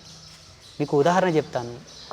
కళ్ళు తెరుచుకొని నడవడం మంచిదే, కళ్ళు మూసుకొని నడవడం మంచిదే? కళ్ళు తెరుచుకొని నడవడం మంచిది కదా. ఇప్పుడు కళ్ళు తెరుచుకొని జీవిస్తున్నాం కదా, అవునండి, ఇట్స్ బెటర్. కళ్ళు మూసి అవస్థ ఎప్పుడు వస్తుంది మనకు? మనం రివర్స్లో వెళ్తే. కళ్ళు మూసుకునే అవస్థ ఎప్పుడు మనకు? చనిపోయిన తర్వాత, డెత్. దీనికన్నా అది చాలా దుర్లభం. అవునా? చాలా భయానకం. అప్పుడుండే ఆత్మ వర్ణనాతీతం. అందుకే సిద్ధాంతంలో ఏం చెప్పారంటే, కాలు చేతులు గట్టి ఉండగానే కైలాసం పోయిరా, కాలు చేతులు గట్టి ఉండగానే గంగా నదిలో మునిగిరా, కాలు చేతులు గట్టి ఉండి పేయి బలం బాగుండగానే గురువును పట్టుకో, ఎలుగుండగానే దీపం చక్కబెట్టుకో అన్నారు మోటుగా. ఇవన్నీ ధర్మాన్ని ఎక్కడ గుచ్చి చెప్పాలో అక్కడ గుచ్చి చెప్పారు కానీ అర్థం కావట్లా జనాలకు. నిజం, అసలు మనిషి బ్రతికున్నంగా మంచిగా ఇప్పుడు వీళ్ళకి అందరికి మంచి అవకాశాలు ఉన్నాయి. అంటే మీరనేది గురుగారు ఏంటంటే ఇప్పుడున్న ఈ మానవ బాధల కంటే చనిపోయిన తర్వాత వచ్చే బాధలు ఎక్కువ అంటారా? ఎక్కువ. ఎందుకు ఎందుకు ఎందుకు ఎందుకంటారా, మీకు ఈ ఆత్మను ఈ ఊపిరిని ఊదిన వాళ్ళు ఒకరు ఉంటారు. ఆయన చెప్పిన ధర్మానికి నువ్వు కట్టుబడలేదు కాబట్టి ఆయనని శాసించే వాళ్ళు ఒకరు ఉంటారు. ఉదాహరణకి ఒక నేరస్తుడు నేరం చేసి జైలుకు పోతే అక్కడ ఉండే పెద్ద పెద్ద ఆఫీసర్లు కొట్టరు, చేతి కింద ఉన్న వాళ్ళు కొడతారు ఆయనని. అవును, కరెక్ట్. చేతి కింద ఉన్న వాళ్ళే బాదుతారు ఆయనని. కాలధర్మ సిద్ధాంతానికి వశుడై ఉన్నవాళ్ళు కొంతమంది ఉంటే వాళ్ళని శాసించే శాసకకర్తలు కొంతమంది ఉంటారు. జీవుడిని ఎంత యాతన పెట్టాలంత యాతన పెడితేనే వాళ్ళ ఉద్యోగాలు ఉంటాయి, లేకపోతే పీకి పాడేస్తారు వాళ్ళని. అంటే ఇక్కడంటే శారీరకంగా ఇక్కడ ఒక మన దేహం ఉంది, బాధ అంటే ఇక్కడ నొప్పి కలిగితే బాధ వస్తుంది, కానీ అక్కడ ఆత్మలకు అట్లాంటి బాధలు ఉంటాయా? యాతన శరీరం అని ఒకటి ఉంటుంది, అది వాళ్ళు ఆల్రెడీ ఇస్తారు. ఇప్పుడు ఉదాహరణకి నేరం చేసి జైలుకు పోయేంత వరకు ఒక డ్రెస్ ఉంటుంది, లోపలికి పోయేటానికి ఇంకో డ్రెస్ వేస్తారు, ఒక కోడ్ పెడతారు. ఇక్కడ ఉండే వరకు ఇది డ్రెస్సు, ఇది వదిలిపెట్టిన తర్వాత ఆడ ఇంకొక డ్రెస్ ఇస్తారు వాళ్ళు, అది యాతన శరీరం. ఇంకొక విషయం చెప్తాను, ఇక్కడ 100 సంవత్సరాల రిజర్వేషన్ ఇది, అక్కడ ఎన్ని రోజులో. ఇక్కడ నొప్పి కలిగితే వైద్యం అని ఉంది, అక్కడ నో ట్రీట్మెంట్, శిక్షలే. అంటే ఆత్మకు తృప్తి అంటే పూర్తి స్థాయిలో శాంతి అనేది ఉండదా? ఎందుకు వస్తుంది? ఇక్కడ నీకు ఇచ్చిన హక్కు నువ్వు వాడుకోలేదు కదా. ఈ హక్కు నువ్వు వాడుకోవాలంటే ఏంటి? ధర్మసింధువులో చెప్పిన పద్ధతిగా జీవించాలి. ధర్మసింధువులో మెయిన్ చాప్టర్ ఏంది? గృహస్థ ధర్మం. గృహస్థులు ఎంత సస్యశ్యామలంగా ఎంత అన్యోన్యంగా జీవించగలిగితే భగవంతుడు నీకు పుణ్యతిలకం పెట్టి స్వర్గానికి పంపుతాడు. పుణ్యతిలకం అంటే ఇక్కడ పెడతారు నష్టన. వీరతిలకం, పుణ్యతిలకం, గౌరీ తిలకం, గణపతి తిలకం, శక్తి తిలకం అని కొన్ని బొట్లు ఉన్నాయి మనకు. బొట్లలో కూడా రకాలు వెతికినాం చూడండి మేము. ఊకేదో గీసుకోవడం కాదు పిచ్చి కుక్కల్లాగా. ఎంత విశ్లేషణ ఉంది సనాతన ధర్మంలో. కట్టు కూడా ఒక అర్థం చెప్పారండి మా వాళ్ళు. ఏదో బట్ట కదా నేసినాం అట్లా దాపు కట్టుకుందాం అనేది కాదు, దానికి ఒక అర్థం పరమార్థం రెండు ఉన్నాయి. మొన్న ఒక ఆయన కాలు జారి బావిలో పడ్డాడు ఇక్కడ ఒక అబ్బాయి. వాళ్ళ అమ్మ గట్టున పని చేస్తుంది. ఆ అబ్బాయిని పైకి గుంజడానికి ఏం లేకపోతే మాతృమూర్తి తన చీరని ఇడిసి బావిలోకి ఇడిసి అబ్బాయిని పైకి గుంజింది. స్త్రీ ధరించేటటువంటి చీరతోటి కూడా ప్రాణ సంరక్షణ ఉంది, ప్రాణం తీసేది కూడా ఉంది. ఒక మొగోడు వేధిస్తున్నాడని అదే కొంగుతో ఉరేసి చంపింది మహిళ. అదే కొంగుతోటి ఉయ్యాల కట్టి ఒక బిడ్డ యొక్క లాలింపు చేసింది. అంటే ఒక మన సనాతన ధర్మంలో కట్టే ప్రతి కట్టుతో కూడా జీవ ప్రేరణ ఉంది, లోక కళ్యాణం ఉంది. వేరే ధర్మాల్లో ఉందా? లేదండి. గింత వేసుకుంటారండి చెడ్డి. అదే ఆమె భర్త కానీ అబ్బాయి కానీ గుంతల పడితే దాన్ని ఇడిచి కాపాడగలదా? లేదండి, అసలు అది సాధ్యం కాదు. శ్రీరామ. అయితే నేనేమంటున్నా, ఈ మధ్యలో ఆధునిక విజ్ఞానం అంతా కూడా సైన్స్ అంతా కూడా బాగా డెవలప్ అయిన ఈ తరుణంలో గర్భవతులకు కొన్ని ట్రైనింగ్లు ఇస్తున్నారు సుఖప్రసవం అవ్వాలని. గురుగారు ఇప్పుడు ఇస్తున్నారండి. ఇదంతా ట్రాష్. అనాదిగానే మన వాళ్ళు, మా భారతీయ ఋషులు, మన గురువులు, మన హిందూ ధర్మంలో తిరగాలని ఒకటి పెట్టేవాళ్ళు. అవునండి. ఒక మహిళ కూర్చొని ఆ భంగిమలో ఉండి తిరగలి తిప్పితే అబ్డామినల్ కింది ఫంక్షన్ అంతా కూడా ఒక మోతాదులో క్రమబద్ధీకరించబడి ఆమె సుఖప్రసవం చేసుకునడానికి ఒక మంచి ఎక్సర్సైజ్ అది. అలాగే రోకలితో దంచిన చెస్ట్ ఫంక్షన్ అంతా కూడా ఒక క్రమబద్ధీకరించబడేది. రోకలి చాట జరిగిన, అంట్లు తోమిన, వంగబడి కసు ఊడ్చిన, ముగ్గు పెట్టిన, కూర్చొని రొట్టెలు చేసిన, చపాతీలు చేసిన, వంట వండిన, నిలబడి వంట చేయకూడదు. దానివల్ల బ్లడ్ సర్క్యులేషన్ దెబ్బతింటుంది. బీపీ, షుగర్ లెవెల్స్ అన్నీ కూడా డౌన్ అయిపోతాయి. ఫ్లోరా సిస్టమ్ అంతా కూడా మైనస్ అయిపోతుంది. కూర్చొనే వంట చేయాల. పాకశాస్త్రంలో కూర్చొని వంట చేస్తే ఆ వంటకో రుచి వస్తుందంట. దాంట్లో ఒక ఆరోగ్య సూత్రం ఉంటుందట.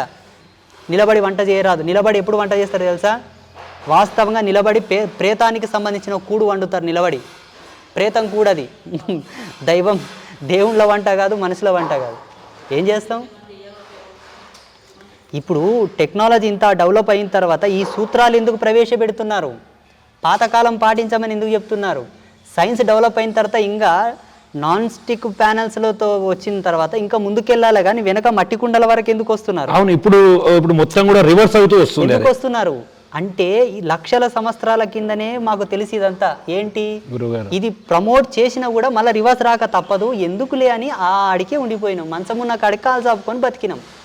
ఇప్పుడు తిరిగి అదే రిపీట్ అవుతుంది ఏంటి ఇన్ని బ్యాళ్ళు కడిగి పొయ్యి మీద పడేసి ఇంత ఉల్లిపాయ ఇంత పచ్చిమిరపకాయ అంత పసుపు ఉప్పు వేసినామా అదొక వంట. అనారోగ్యరహితమైనటువంటి వంట, ఆరోగ్యకరమైన వంట. ఇప్పుడేమైంది ఎవరెస్ట్ మసాలా ఏంటి ఇంత స్మెల్ వస్తుంది అన్నారు, వాడి ఇప్పుడు క్యాన్సర్లు వస్తామంటున్నారు. వాస్తవం. ప్రమోట్ చేసేది మీరే, వెనక్కి వచ్చేది మీరే. ఇదేం పిచ్చిమాలోకం. టైంపాస్ కాకపోతే అప్పుడేముండంటే అలా ఉరికి ఇలా వచ్చే బదులు ఈయనే ఉండు, భగవంతుని చేరుకో, ఆధ్యాత్మికంగా క్వాలిఫైడ్ అవుతావు, సంసారంగా క్వాలిఫైడ్ అవుతావు, సమాజంగా క్వాలిఫైడ్ అవుతావు, ముక్తుడవైతావు అనే మాకు ఇన్ని ధర్మాలు పెట్టారు మన దాంట్లో. పెయ్యి బలిసి ఒళ్ళు బలిసి హిందూయిజంలో ఇంతమంది దేవుళ్ళు, ఇన్ని ఆచారాలు, ఇన్ని పండుగలు, వారానికో వ్రతం, నెలకో పండగ, నెలకో జాతర, ఏంది ఇదంతా అని చెప్పేసి ఏదో అట్లా కళ్ళు మూసుకొని కన్నీరు గార్చామా స్వర్గం కోయామంట. అబ్బా ఎంత తెలివిమంతులో. స్వర్గంకి అంత ఈజీగా పోతారా? సతీ సుకన్య, నర్మదాదేవి, సతీ అనసూయ, సతీ సావిత్రి వీళ్ళు స్వర్గానికి సశరీరంతో పోయారు. ఎంత పతివ్రతమా తల్లులు వాళ్ళు, ఎంత సత్యనిరతితో బ్రతికారు, ఎంత ధర్మనిష్టతో బ్రతికారు. వాళ్ళు స్వర్గం కోతారు, మీరంతా పుణ్యాత్ములా స్వర్గం కోనికే. అమ్మో ఒక జీవి చస్తే తప్ప మీ కడుపు నిండేది, మీరు పుణ్యాత్ములు, మీకు ముక్తి వస్తుంది, మీకు మోక్షం వస్తుందా? అంటే స్వర్గానికి వెళ్ళాలన్నా నరకానికి వెళ్ళాలన్నా మనం చేసిన పనుల్లోనే అది క్లియర్గా మాకు పురాణాల్లో ప్రమాణాలు ఉన్నాయండి. స్వర్గంకి ఎవరెవరు పోతారో మాకు మంచి రిఫరెన్సెస్ ఉన్నాయి. ఇప్పుడు వేరే రిలీజియన్లో మనం స్వర్గం కోతాం, మనం ఇక్కడ పోతాం కదా. అయ్యో స్వర్గం అమెరికా కోవాలంటేనే నానా తంటాలు పడాలి, పాస్పోర్ట్ కావాలి, అమెరికా కోవాలంటేనే నానా తంటాలు పడాలి. అంత ఈజీగా మీరు స్వర్గం కోతారా? జనాలను మాయబెట్టి మభ్యపెట్టి వాళ్ళ యొక్క పబ్బం గడుపుకోవడానికి, వాళ్ళ మార్కెటింగ్ పెంచుకోవడానికి, వాళ్ళ బిజినెస్ ఆధ్యాత్మికత కాదు, భగవత్ సాక్షాత్కారం కాదు, భగవంతుని మెప్పు కాదు, భగవంతుని యొక్క సేవ కాదు, భగవంతుని నిరతి కాదు, అది భ్రష్టు. వాస్తవంగా స్వామి అంటుంటారు కదా, స్వర్గాలు నరకాలు అంటే ఈ స్వర్గాలు నరకాలకు వెళ్ళాలంటే ఈ పనులు చేయాలి, స్వర్గాన్ని చూడాలంటే కూడా దానికి ఒక మెట్టు ఉంటుంది, దాన్ని పూర్తి స్థాయిలో చేరుకోవాలంటే ఎన్నో రకాలైనటువంటి పరిస్థితులను, అంటే ఆత్మలకు కూడా స్వర్గానికి వెళ్ళాలంటే ఏం చేస్తే సాధ్యమవుతుందంటారు? ఆయన ఒకవేళ భార్యా పిల్లలతో కూడి ఉన్నవాడై మరణిస్తే తన కొడుకులు ఆయనకు స్వర్గానికి పంపడానికి కొన్ని పుణ్యకర్మలు ఇక్కడ కనుక ఆచరిస్తే ఆయన ఆత్మ పోతుంది. లేదు మా అప్ప ఏమైనా తింటాడా, మా తాత ఏమైనా తింటాడా, పిండం పెడితే మా అవ్వ ఏమైనా తింటాడా అని వెర్రి చేష్టలు చేస్తే ఆ ఆత్మ ఎన్ని యాతనలు పడుతుందో నువ్వు అంత నాశనం కాక తప్పదు. చనిపోయిన తర్వాత మనిషి అంటే మనం ఇప్పుడు చాలా చూస్తుంటాం, పితృదేవతలకు కానీ అన్నం పెడుతుంటారు, కాకులు వచ్చి తింటుంటాయి. అంటే వాస్తవంగా ఆ విషయాల్లో చాలా కాంప్లికేటెడ్ వ్యవహారంగా ఉంటుంది. అంటే కాకి ఆ అన్నాన్ని తీసుకోకపోతే వాళ్ళ ఆత్మకు శాంతి దొరకదని చెప్పి చాలా మంది అంటుంటారు. నిజంగా దీంట్లో వాస్తవికత ఎంత ఉంటుంది? కాకి అనే కాదండి, ఇంతకుముందు నేను చెప్పాను, భూత ప్రాయోపవేశం చేసి అక్కడ పాములు రాకుండా నేను ఆపినట్టునే మాటలు రాని ఏ జీవరాశి వచ్చి ముట్టినా ఆ జీవుడు ముట్టినట్టే లెక్క. మాటలు రాని ఏ జీవరాశి ముట్టినా. కాకినే ఎందుకు ప్రమాణంగా చెప్పారంటే కాకికి కొన్ని ధార్మికమైనటువంటి షరతులు ఉన్నాయి. మనకు ఉండేటటువంటి జీవధర్మ సిద్ధాంతం ప్రకారంగా కాకికి కొన్ని ప్రమాణాలు ఉన్నాయి. ఆ ప్రమాణాలను అనుసరించి కాకి ముట్టాలని ఒక ఏమంటారు దాన్ని, ఒక షరతు. ఉదాహరణకి గేదెకు ఆవుకు సేమ్ సిబ్లింగ్స్ ఉంటాయి, అవునా? కానీ ఆవును పూజించినంత గొప్పగా గేదెను పూజించము. కరెక్ట్ అండి. ఎందుకంటే ఆవుకుండే గొప్పతనాన్ని మన వాళ్ళు దర్శించారు కాబట్టి దానికి ఒక పెద్దపీట ఇచ్చారు. అదేవిధంగా అన్ని జీవరాశుల్లో కాకి ఉండేటటువంటి ప్రామాణికతలను అనుసరించి కాకి ముడితే మంచిది. కానీ ఏ జీవరాశి ముట్టినా ముట్టినట్లే లెక్క. కొంత మంచిది ఏంటంటే కాకి ముడితే మంచిది అంతే, కొంత మంచిది అంతే, స్పెషాలిటీ. ఇప్పుడు గురుగారు మన కుటుంబంలోనే అంటే ఏదో ఒక మనకు సంబంధించిన వ్యక్తులే చనిపోతారు, వాళ్ళ ఆత్మలు శాంతించాయా లేదా అని తెలుసుకోవడంలో కుటుంబ సభ్యులు పడే నరకయాతన చాలా ఉంటుంది వాస్తవంగా. ఎందుకంటే ఆయన కుటుంబం కోసం పడ్డటువంటి ఎంతో శ్రమ కావచ్చు, ఏదో కావచ్చు, అట్లా ఆత్మలు శాంతిస్తాయా నిజంగా? అట్లా ఆత్మకు శాంతి చేకూరాలంటే మనం ఏం చేయాలి? ఏ పితాపితరులు కూడా నా మన్మంగులు కష్టపడాలి, నా కొడుకులు ఏగాలే, రోగాల పాలు కావాలని కోరుకోరు. ఇది కరెక్ట్ అండి. కాకపోతే ఏంటంటే మన జన్మకు మూలమూలు కాబట్టి వాళ్ళు కొన్ని ఆస్తులు సంపాదించి మనకు అనుభవించమని ఇచ్చింటారు కాబట్టి గురుగారు ఆస్తులు సమకూర్చే కోణంలో వాళ్ళు చాలా కష్టపడి ఉంటారు పాపం. గురుగారు సమాజంలో ఎన్ని ఒడిదుడుగులు ఎదుర్కొనింటారో, ఎంత కష్టపడింటారో, ఆ కష్టం యొక్క శేషము దీని మీద ఉంటుంది. ఈ శేషానికి ప్రతికూలమైన సానుకూలమైనటువంటి ధర్మాన్ని ఇవ్వగలిగితే మనకేం జరగదు. ఇవ్వలేకపోతాం కాబట్టి ఆ శేషఫలం మనల్ని బాధిస్తుంది, కానీ ఆ ఉసురు మనల్ని బాధిస్తుంది, కానీ వాళ్ళు ఏం మనల్ని చెడు కోరరు. ఏడ ఉన్నా నా వారసత్వం బాగుండాలనే వాళ్ళు కోరుతారు. వాళ్ళు కాదు మనల్ని యాతన చేసేది. వాళ్ళు చేసేటటువంటి ధర్మానికి ప్రతిధర్మం మనం ఇవ్వలేదు కాబట్టి ఆ ధర్మదేవత మనల్ని కష్టాలు పెడుతుంది. అంటే మీరు అన్నట్లుగానే మీరు చాలా ఇంటర్వ్యూలో కూడా చూశాను, పితృదోష నివారణకు సంబంధించి అంటే పితృదోషం తరతరాలుగా వాళ్ళ వారసులను వెంబడిస్తుంది, అది నిజంగా వాళ్ళని పట్టి పీడిస్తుంది, వాళ్ళకి ఇబ్బందులు పెడుతుంది అంటూ చాలా రకాలైనటువంటి అపోహలు ఉన్నాయి. నిజంగా పితృదోష నివారణకు ఒకవేళ ఉంటే వాటి నివారణకు ఎట్లా ముందుకు వెళ్ళాలి? సనాతన ధర్మంలో ప్రతిదానికి ఒక వ్యవహారమైనటువంటి ధర్మాన్ని పెట్టారు. మనకు పితృదేవతల కొరకు సపరేటు పితృపక్షం అని ఒక పక్షం ఉన్నది. పితృపక్షం అని ఒక పక్షం ఉంది. ఆ పితృపక్షంలో తప్పకుండా పితృదేవతలను ఆరాధించడం, పితృదేవతలకు తదితర శాంతులు జరపడం, దానాలు ఇవ్వడం, పితృదేవతలకు పుణ్యతర్పణాలు వదలడం వలన జీవుడికి సంవత్సరం పాటు ఏ కష్టం ఉండదు. ఒకవేళ మరణించిన వ్యక్తి ఒకవేళ అనారోగ్య బారిన పడి యాతన పడుతూ పడుతూ పడుతూ పడుతూ మరణించాడు అనుకోండి, తప్పకుండా 7 సంవత్సరాలు క్రమం తప్పకుండా పితృతర్పణాలు వదలాలి. 7 సంవత్సరాలు లేదు, సర్వసామాన్యంగా ఏదో ఆరోగ్యవంతంగా పోతూ గుద్దుకొని చచ్చిండు అనుకోండి, 3 సంవత్సరాలు వదలాలి. అదీ లేకుండా ఆరోగ్యకరమైన మరణం పడుకున్నట్లనే గుటకా అన్నాడు అనుకోండి, 1 సంవత్సరం పితృతర్పణాలు వదిలితే చాలు. అక్కడ మరణించినటువంటి అవస్థ యొక్క ధర్మాన్ని బట్టే సంవత్సరాలు పెరుగుతాయి, తర్పణాల యొక్క సంఖ్య పెరుగుతుంది, చేసే క్రియేటివిటీ యొక్క సంఖ్య కూడా పెరుగుతుంది.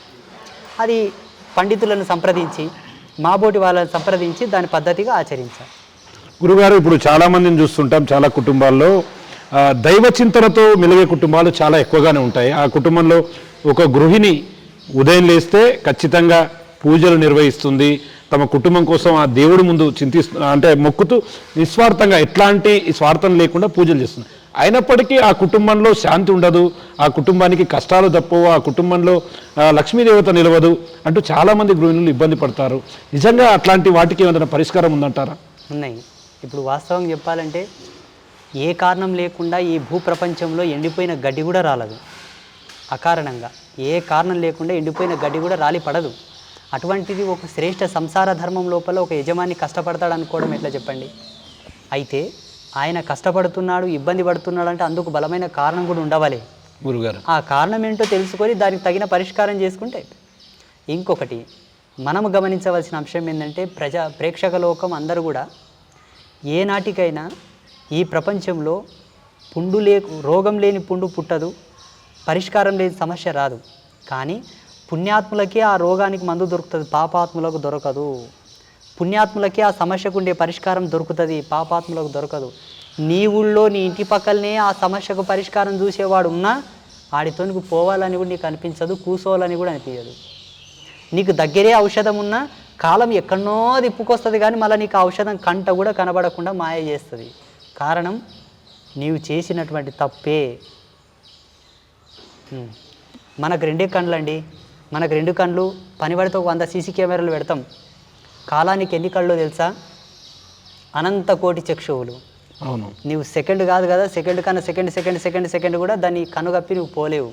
అటువంటిది ఇంతటి అజ్ఞానంలో మనుషులు తప్పులు ఎందుకు చేస్తున్నారా నాయన అని నేను ఆలోచన చేస్తే నాకు ఒకటి ఏమర్థమైందంటే, నన్ను ఎవరు చూడట్లేదు అని ఎవరైతే అనుకుంటారో వాళ్ళు తప్పకుండా శిక్షల పాలవుతారు. సదా నన్ను 24 గంటలు జీవించిన నాళ్ళు నన్ను పర్యవేక్షణలో తీసుకునే వాళ్ళు, నన్ను వీక్షిస్తున్న వాళ్ళు ఒకరు ఉన్నారు అని నమ్మినవాడు ఎన్నటికీ తప్పులు చేయడు, ఎన్నటికీ మోసపోడు. గురుగారు, మీరు అమ్మవారి అనుగ్రహం పొందారు. మీరు అమ్మవారు అనుగ్రహం పొందాలంటే అంత ఆషామాషి వ్యవహారం కాదు. అమ్మవారి అంటే ఆ అమ్మవారిని చూడాలన్నా కూడా అదొక అదృష్టంగా భావిస్తారు. అంటే ఆ అనుగ్రహం పొందినప్పుడు మీరు ఎట్లా ఫీల్ అయ్యారు?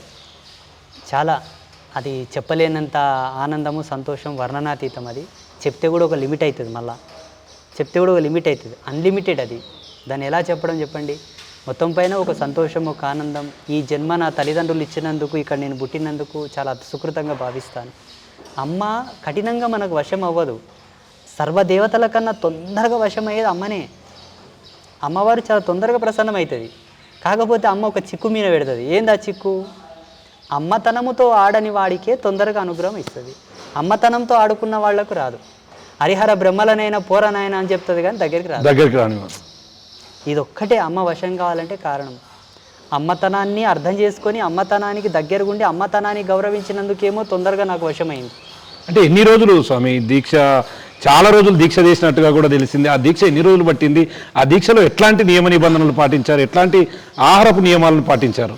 ప్రపంచ సాధు సంతు వారసత్వ పరంపరలో యావత్ ప్రపంచంలో ఉండేటటువంటి సాధువుల సమూహంలో ఐఎమ్ ద సో బెటర్.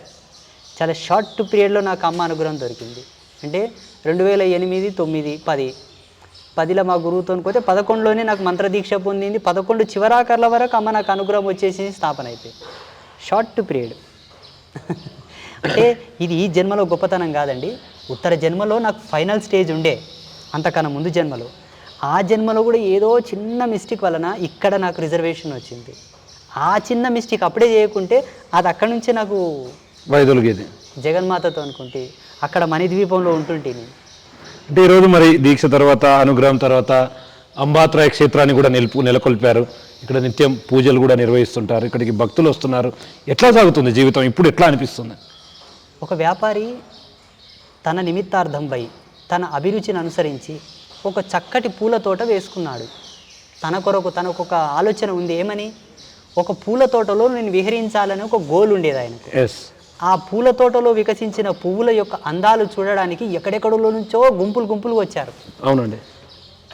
వచ్చిన తర్వాత పువ్వుల యొక్క అందాలను తిలకించడమే కాక దాని సుగంధభరితమైనటువంటి వాసనను కూడా వాళ్ళు ఆస్వాదిస్తున్నారు. గురువుగారు జనాల కొరకు ఆయన పూలతోట వేసిలేడు, తన కొరకు తాను పూలతోట వేసుకున్నాడు. అలాగే ఈ జగన్మాతను, ఈ క్షేత్రాన్ని స్థాపించడానికి గల ప్రధానమైన కారణం మెయిన్ అమ్మ, నేనే. అమ్మను చూడాలే, అమ్మను సేవించుకోవాలని ఒక కసితోటి నేను అమ్మను స్థాపన చేసుకున్నా. ఈరోజు బహు విస్తారమై బహు విస్తృతమై ఎక్కడెక్కడి నుంచో వస్తున్నారు గురుగారు. చాలామంది ఏమనుకుంటారంటే స్వామీజీలంతా డబ్బుల కొరకు స్వాములు అవుతారు అంటారు. అవును గురుగారు. అన్న వాళ్లకు దమ్ము ధైర్యం ఉంటే వచ్చి అంబాత్రాయ క్షేత్రంలో కూర్చొని ఇక్కడ ఏదైనా ఫైనాన్షియల్ మాఫియా జరుగుతుందో అరకట్టండి. సవాల్. సెకండ్ పాయింట్, డబ్బుల కొరకే స్వాములు అయ్యేటట్టుగా ఉంటే గురుగారు, స్వాములు డబ్బులు తీసుకోవడంలో తప్పు లేదు, ఆ డబ్బుని ఎలా వాడుతున్నారో అది మీరు అరికట్టాలి. గురుగారు మాకేం పెండమా పిల్లల మాకు ఆస్తులు గడిచి ఇంకే ఒకసారి వచ్చి ఒక నెల ఈ ఆశ్రమాన్ని మెయింటెనెన్స్ చేసి చూడండి ఎంత ఖర్చు అవుతుంది మీకే తెలుస్తుంది. అమ్మవారి పూజలు, అమ్మవారికి వచ్చే ఈ ఖర్చులు ఎందుకు, ఈ మెయింటెనెన్స్ ఎందుకు స్వామి, అసలు మీరెందుకు అనే ప్రశ్న కూడా రాబోతుంది. మేము మీ కొరకు స్వాములం అయ్యలేం నాయన, మేము మా పిచ్చిలో మేము స్వాములమైనా మా పిచ్చిని గురవడానికి అందరు వస్తున్నారు. వాళ్ళు రూపాయి ఇస్తారు, 2 రూపాయలు ఇస్తారు, 1000 రూపాయలు ఇస్తారు, 2000 ఇస్తారు. ఇప్పుడు ఆ డబ్బుని ఏం చేయాలి? నేను బ్యాంక్ బ్యాలెన్స్ డిపాజిట్ చేసుకున్నా ఏదో ఒక పుణ్యకార్యం చేయాలి, లోకానికి ధారాదత్తం చేయాలి. ఆ పుణ్యం అందరిపైన ఆవరించి లోక కళ్యాణం జరుగుతుంది.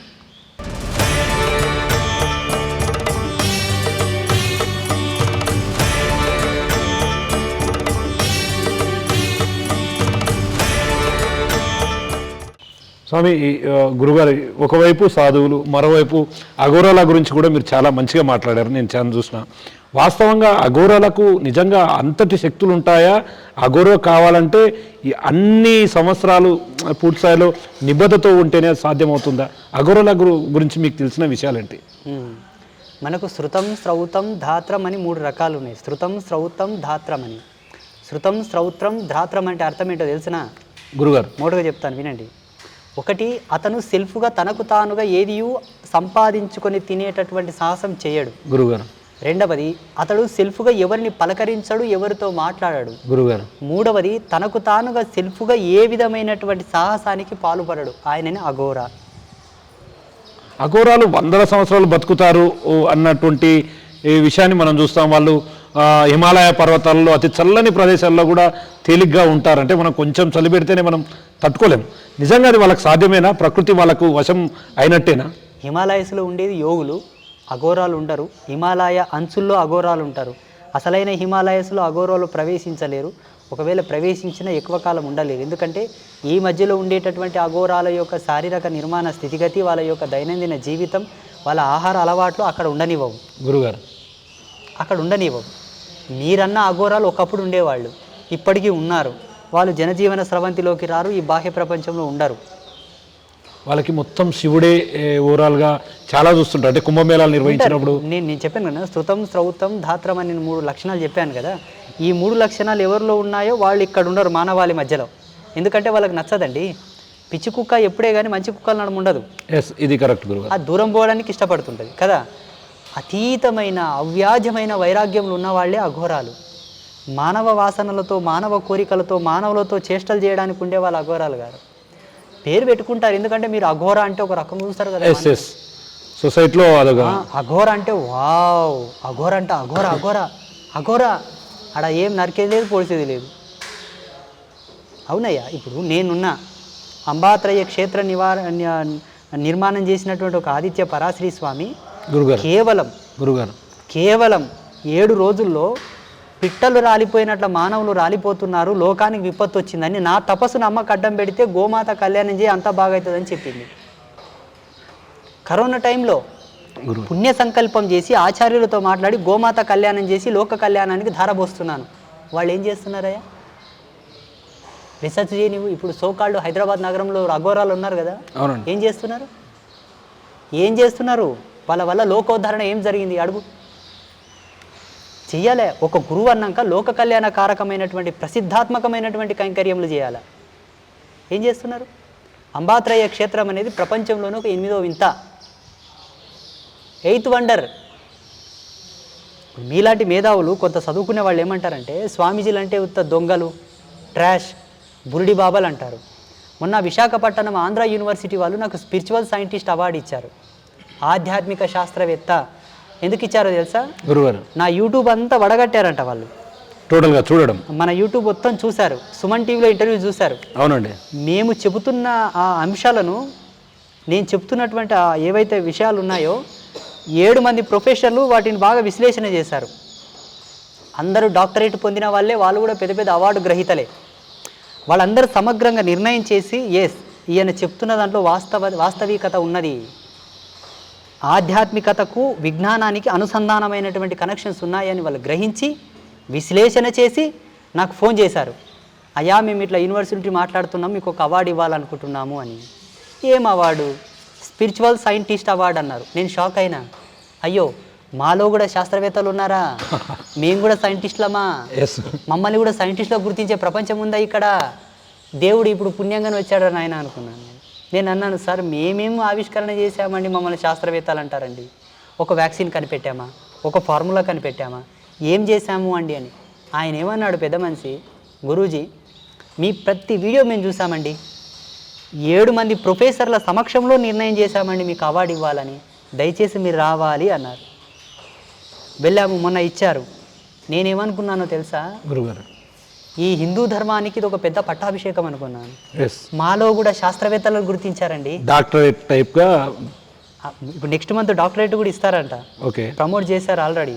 ఓకే, మాలో కూడా శాస్త్రీయతను, శాస్త్రవేత్తలను చూశారని ఒక ఆనందం. అక్కడే డిక్లేర్ చేశాను, ఈ అవార్డు భారతదేశంలో ఉండే సాధు లోకానికి అంకితం. నాకొక్కరికే కాదు, మొత్తం సాధు సంతు మండలానికి అంకితం.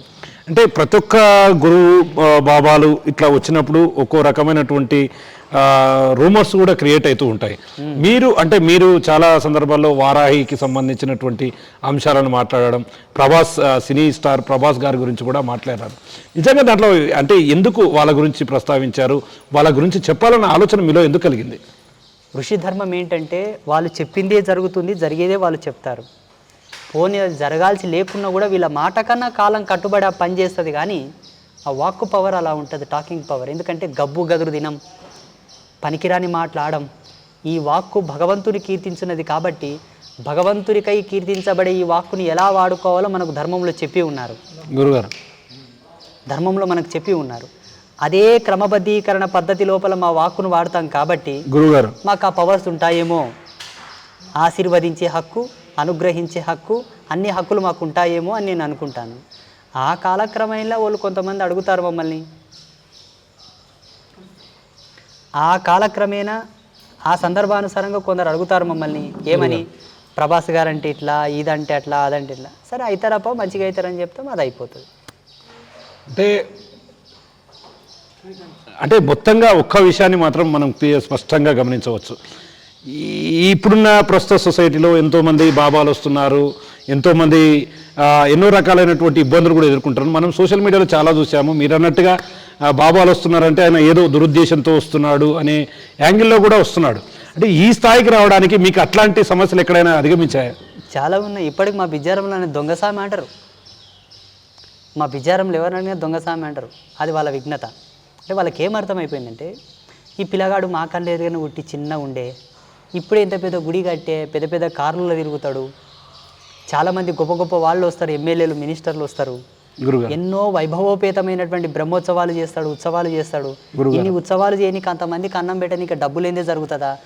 కేలు వస్తుంది డబ్బు, ఏదో బురిడి చేస్తున్నాడు, మాయ చేస్తున్నాడు అని వాళ్ళకి అర్థమైపోయింది. అర్థమవుతుందా గురుగారు? వాళ్ళకి అర్థమైపోయింది. సమాజాన్ని రెండు వైపులా ఆలోచన చేసేటటువంటి మేధావులు ఉంటారండి. మనసున్న వాళ్ళు అన్న మాటలు ఏంటంటే, ఇప్పుడు ఇది ఒకవైపు దాన్ని తప్పుగా అర్థం చేసుకుని, మనసున్న వాళ్ళు అనే మాటలు ఏంటంటే, చూడప్ప ఒక ముసలాయన వచ్చిండు నాతోనికి, ఆయన వయసు 75 సంవత్సరాలు, ఆయన ఒక రిటైర్డ్ గవర్నమెంట్ ఎంప్లాయీ. ఆయన ఏమన్నాడంటే, నేను ఎవరు వచ్చినా, ఎందుకు వచ్చినావు, ఏం పని మీద వచ్చినావు అని అడుగుతా. ఆయన ఏమనంటే, నిన్ను చూతామని వచ్చినానప్ప, ఏం లేదా అన్నాడు. నన్నేం చూస్తావు, బొక్కి శరీరము, ఆడ అమ్మని చూడిపో దగ్గ దగ్గ దగ్గ మెరిసిపోతుంది అన్న. వద్దొద్దు, నిన్ను చూస్తే చాలా అన్నాడు. ఎందుకు? అమ్మని చేసింది నీవే కదా, నీ కళలే అక్కడ వచ్చినాయి కదా, నీ ఐడియాలజీ అక్కడ ఇన్పుట్ అయింది కదా, నీ దర్శనం ఆడ వ్యక్తమైంది కదా, నిన్ను చూస్తే అమ్మని చూసినట్లే అని అన్నాడు. నేను ఫిదా అయిపోయినా. నా గొప్పతనం అని కాదు, అంత ఆలోచన చేసిండు ఆయన, ఎందుకంటే పెద్ద వయసు. ఇంకొకటి ఏమన్నాడంటే, చూడు బిడ్డ, 75 సంవత్సరాల నా జీవిత ప్రయాణంలో మాదిగోళ్ళన్నా, దళితులన్నా, బడుగు బలహీన వర్గాల వాళ్ళన్నా ఒక విధమైన హేయమైన భావన ఉంది. హేయమైన భావన. పెయ్యంత బురద పూసుకున్న పందికన్నా ఇంత ఉండే కానీ వాళ్ళ మీద ఇది ఉంది నాన్న. నీవు చెప్పే ప్రతి మాట, నువ్వు చెప్పే ప్రతి విశ్లేషణ నా హృదయాన్ని ద్రవింపజేసింది. బస్ ఎక్కని కూడా చేత కదా కానీ నేను చూతామని వచ్చిన అని చెప్పి కాళ్ళు మొక్కి కన్నీరు గారిచిండు ఆయన. అంటే మొత్తంగా కమ్యూనిటీ పరంగా మీరు ఎదుర్కొన్నటువంటి ఆయన ఎవరు తెలుసా? గురుగారు బ్రాహ్మణ్. ఆయన బ్రాహ్మణ్. ఆయన బ్రాహ్మణ్. కాకపోతే ఏంటంటే, నేనేమనుకుంటా అంటే, నేను సమాజంలో ఈ అస్పృశ్యత పైన, ఈ ఎస్సీ ఎస్టీ కమ్యూనిటీ పైన పోరాడికి నేను రాలే. ధర్మం ధర్మమే, అధర్మం ఎన్నటికి కాదు. సత్యం సత్యమే, అసత్యం కాదు. వేదం సర్వమానవాళికి ప్రమాణం అని చెప్పడానికి నేను వచ్చానని నేను అనుకుంటాను. దానికి అనుగుణంగానే శ్రీమాన్ రంగరాజన్ గారు నన్ను భుజాల మీద ఎత్తుకోవడం, ఆ మునివాహన సేవ జరగడం. అంటే ఇప్పటికీ రంగరాజన్ గారు గురుగారు వాళ్ళు అంటే ఇప్పుడు ఈ మధ్యలో మీరు కలవడం కానీ మాట్లాడుకోవడం కానీ జరుగుతుందా? అట్లా మాట్లాడుతున్నప్పుడు ఏం మాట్లాడుతున్నారు? చాలా విషయాలండి. ఏదన్నా నేను వీడియోలో ఏదైనా తప్పు మాట్లాడినా వారు నాకు ఫోన్ చేస్తారు, చెప్తారు. వారి మార్గ నిర్దేశకత్వం ఎప్పుడూ ఉంటుంది. నాకు ఎన్నో విషయాలు షేర్ చేసుకుంటాం సామాజికంగా. ఎక్కడన్నా ఏదైనా ఒక యూనివర్సిటీలో గ్రంథాల మీద అల్లర్లు జరిగినాయంటే వారు నాకు ఫోన్ చేస్తారు. గురుగారు మీరు ఇట్లా మాట్లాడాలండి, మీరు ఇట్లా చెప్పాలంటారు. ఎన్నో విషయాల్లో వారి యొక్క సలహాలు నేను చాలా తీసుకుంటాను. ఇప్పటికీ నాకు వారు ఆదర్శమైనటువంటి గురువుగానే భావిస్తాను నేను. ఎస్ గురుగారు, అంటే ఓవరాల్గా మీరు ఇప్పుడున్న సొసైటీలో ప్రధానంగా యువకులను చూస్తుంటాం, పక్కదారి పడుతుంటారు, తొందరగా అంటే మానసిక ఒత్తిడికి గురవుతూ వాళ్ళు రకరకాలైనటువంటి ఆత్మహత్యలకు, వాళ్ళ ఆలోచన విధానంలో మార్పులు వస్తూ ఉంటాయి. వారికి మీరు ఇచ్చే చిన్న ఏమైనా సలహా ఉందా, అంటే వాళ్ళ జీవన ప్రమాణాలను మెరుగుపరచుకోవడానికి? శ్రేష్టమైన సత్య సనాతన ధర్మంని పట్టుకోమనండి. ఏ తల్లి కడుపు కోతకు ఏ విధమైన అనాథం జరగదు. మాకు ధర్మంలోనే ఆరంభంలోనే ఉన్నది ఒక పిల్లవాడు ఎట్లా బ్రతకాలని. ఆ గైడ్లైన్స్ ఇప్పేయమనండి. వదిలేస్తారు అట్లా గాలికి, పోరా నాయన నువ్వేమన్నా చదువుకోపోవని. ఏం చేస్తాం? ఇప్పుడు ఫారెన్ కల్చర్ ఎలా ఉంటుందంటే, పిల్లలకి చిన్న వయసులోనే కొన్ని రైట్స్ ఇస్తారు, చదువుకో, బతుకు, సంపాదించుకొని. ఇప్పుడు అలా అయిపోయింది ఇండియాలో. మనది అట్లా కాదు కదా గురుగారు. అడుగడుగున క్రమబద్ధీకరించగలిగితే ఇన్ని అఘాయిత్యాలు జరిగేవి కావు. ధర్మం పట్టుకున్నవాడు ఎన్నడూ కోడిపోడండి. ఏ ధర్మం పట్టుకున్నావన్నదే పాయింట్ అక్కడ. ఇప్పుడు స్త్రీశక్తి బలమైందంటారు, కానీ వాస్తవంగా స్త్రీశక్తి కంటే అంటే ఎక్కువగా సాధువులు కానీ బాబాలు కానీ గురువులను కానీ చూస్తే ఎక్కువగా పురుషులే ఉంటారు, స్త్రీలు మాత్రం వెనుకబడి ఉన్నారు. అంటే వాళ్ళు ఇట్లాంటివి చెప్పకూడదని ఏమైనా రూల్స్ ఉంటాయా, ఇటువైపు రాకూడదని ఏమైనా ఆంక్షలు ఉంటాయా?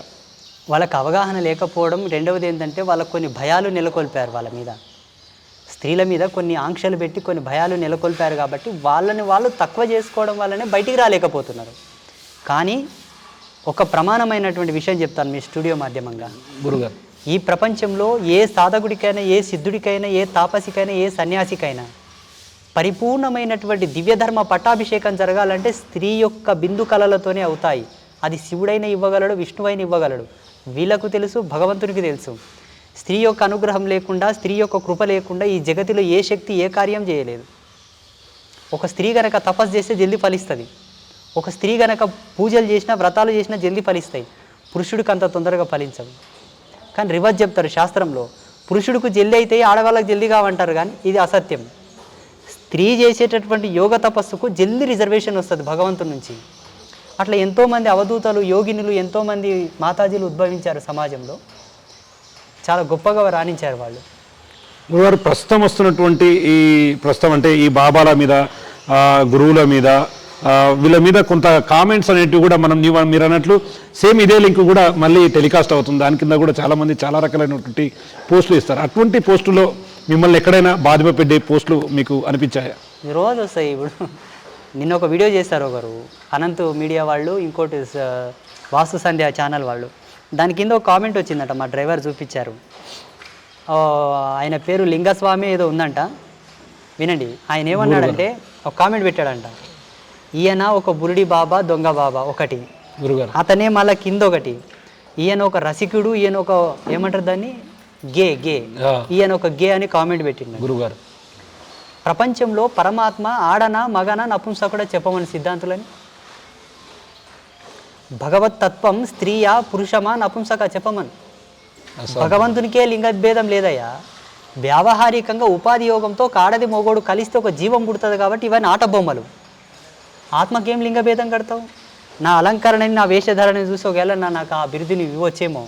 అసలు గే అంటే పదంకి అర్థం తెలుసుకో.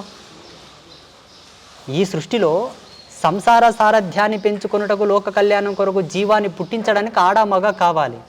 అవును గురుగారు. ఒకవేళ ఒక పురుషుడితో రాసలీలలాడితేనే గే అని మీరు అనుకుంటే, నేను ఒక మాట చెప్తా. ఈనాడు జైళ్ళలో ఉండేదంతా మొగలే కదా. అవును గురుగారు. వాళ్ళకు కామ కోరికలు కలగవా? ఖచ్చితంగా. మరి వాళ్ళు ఎలా సుఖపడతారు, ఎలా తీర్చుకుంటారు వాళ్ళ కోరికలు?